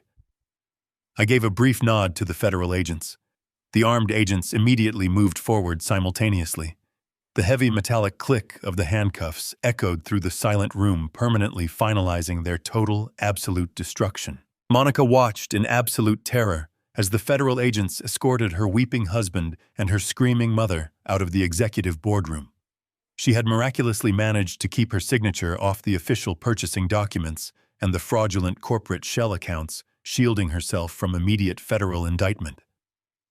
However, that legal separation offered her no genuine protection from the crushing reality of her new circumstances. The bank had seized her magnificent estate at dawn. The federal government had already frozen their mutual bank accounts to secure the initial collateral for the $15 million toxic cleanup. She was left entirely destitute. I stood quietly near the head of the glass table and watched my private security team politely but firmly escort her out of the corporate building. She left with absolutely nothing but the designer clothing she was wearing on her back. The boardroom slowly emptied, leaving me standing alone with Gregory. I walked over to the towering floor-to-ceiling windows that overlooked the bustling city streets far below. I watched the sleek federal cruisers activate their flashing lights, pulling away from the curb and carrying the remnants of my treacherous family straight toward their ultimate ruin. I felt a profound sense of quiet descend upon the room, a deep stillness that I had not experienced in over a year. I turned my gaze away from the glass and looked directly at Gregory, who was efficiently gathering the remaining legal documents into his leather briefcase. I instructed him to draw up the necessary paperwork to permanently and irrevocably disinherit Derek from my estate. I told him to completely restructure my personal will and the foundational corporate bylaws of Blake Holdings. I wanted my vast shares reallocated directly to the loyal, long-standing employees who had actually bled and sacrificed to help me build this empire from nothing. Furthermore, I directed Gregory to establish a massive, independently managed scholarship foundation. I wanted to dedicate a significant portion of my wealth to funding underprivileged, hungry young entrepreneurs who possessed genuine ambition rather than inherited entitlement. Gregory nodded with deep professional respect, confirming that the new legal directives would be executed flawlessly by the end of the week. I walked back to my desk and opened the bottom drawer, retrieving a heavy crystal decanter filled with aged, exceptionally expensive bourbon. I poured a generous measure into a thick glass, the amber liquid catching the soft light, filtering through the overcast sky. I took a slow, deliberate sip, letting the familiar warmth radiate through my chest. I was a 70-year-old man, entirely single, standing alone in a massive corporate fortress. I had just permanently lost my only son to an incurable disease called greed. A lesser man might have collapsed under the staggering weight of that heartbreaking reality. A lesser man might have wept for the shattered illusion of a loving family. Yet as I stood there staring out at the breathtaking city skyline I had conquered so many decades ago, I felt absolutely no sorrow. I felt no lingering traces of grief or parental regret. I had surgically excised a malignant spreading cancer from my daily life before it could completely consume my hard-earned legacy. I had protected the sprawling empire I loved, and I had reclaimed total, undeniable sovereignty over my own existence. The air in my office finally felt clean, crisp, and entirely breathable. I took another slow sip of the rich bourbon, savoring the magnificent taste of absolute victory. My grand legacy was finally completely secure, perfectly insulated from the treacherous leeches who had desperately tried to drain it dry. I knew the coming days would bring countless loud whispers across the bustling financial district. But those ignorant whispers meant absolutely nothing to me anymore. I had survived the absolute worst betrayal imaginable, and I proudly emerged sharper, infinitely stronger, and completely victorious against all terrible odds. Blood does not guarantee loyalty, and family is never an excuse to tolerate betrayal. We spend our lives sacrificing to provide for our children, hoping they will inherit our ethics along with our wealth. But when greed poisons their hearts, you must have the courage to stop being their safety net. True love sometimes means letting them fall into the terrible consequences of their own devastating actions. Protect your peace, defend your hard-earned legacy, and never allow anyone, no matter who they are, to mistake your fatherly generosity for foolish vulnerability. You owe yourself the respect they denied you. If this story proved that karma always comes back to collect its massive debts, hit that like button to show your support. Please subscribe to the channel for more satisfying stories of absolute justice, and let me know in the comments what you would have done to Derek and Patricia.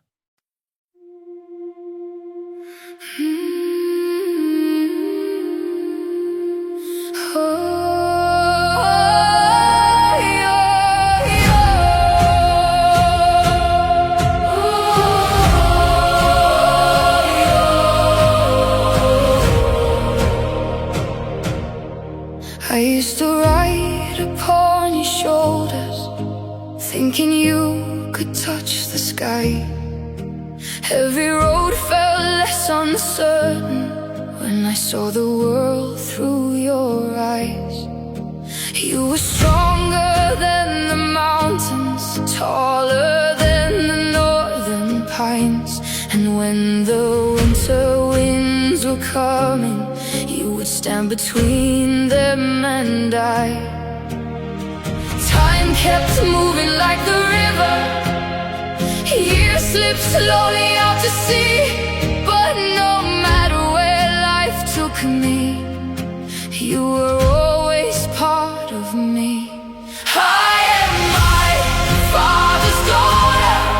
In every step I take, in every time I choose to stand, when it's easier to break, I carry your courage in my heart, your fire inside my soul. And though the years keep moving on, your love still leads me home.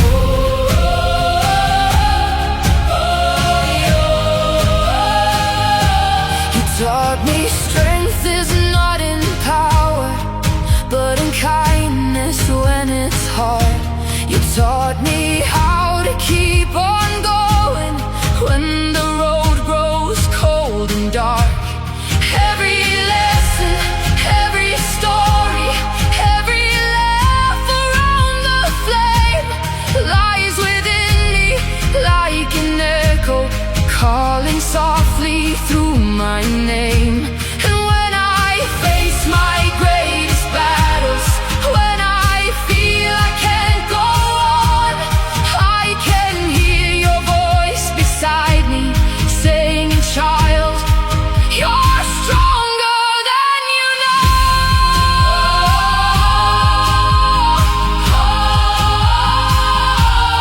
I am my Father's daughter. In every step I take, in every time I choose to stand, when it's easier to break, I carry your courage in my heart, your fire inside my soul. And though the years keep moving on, your love still leads me home.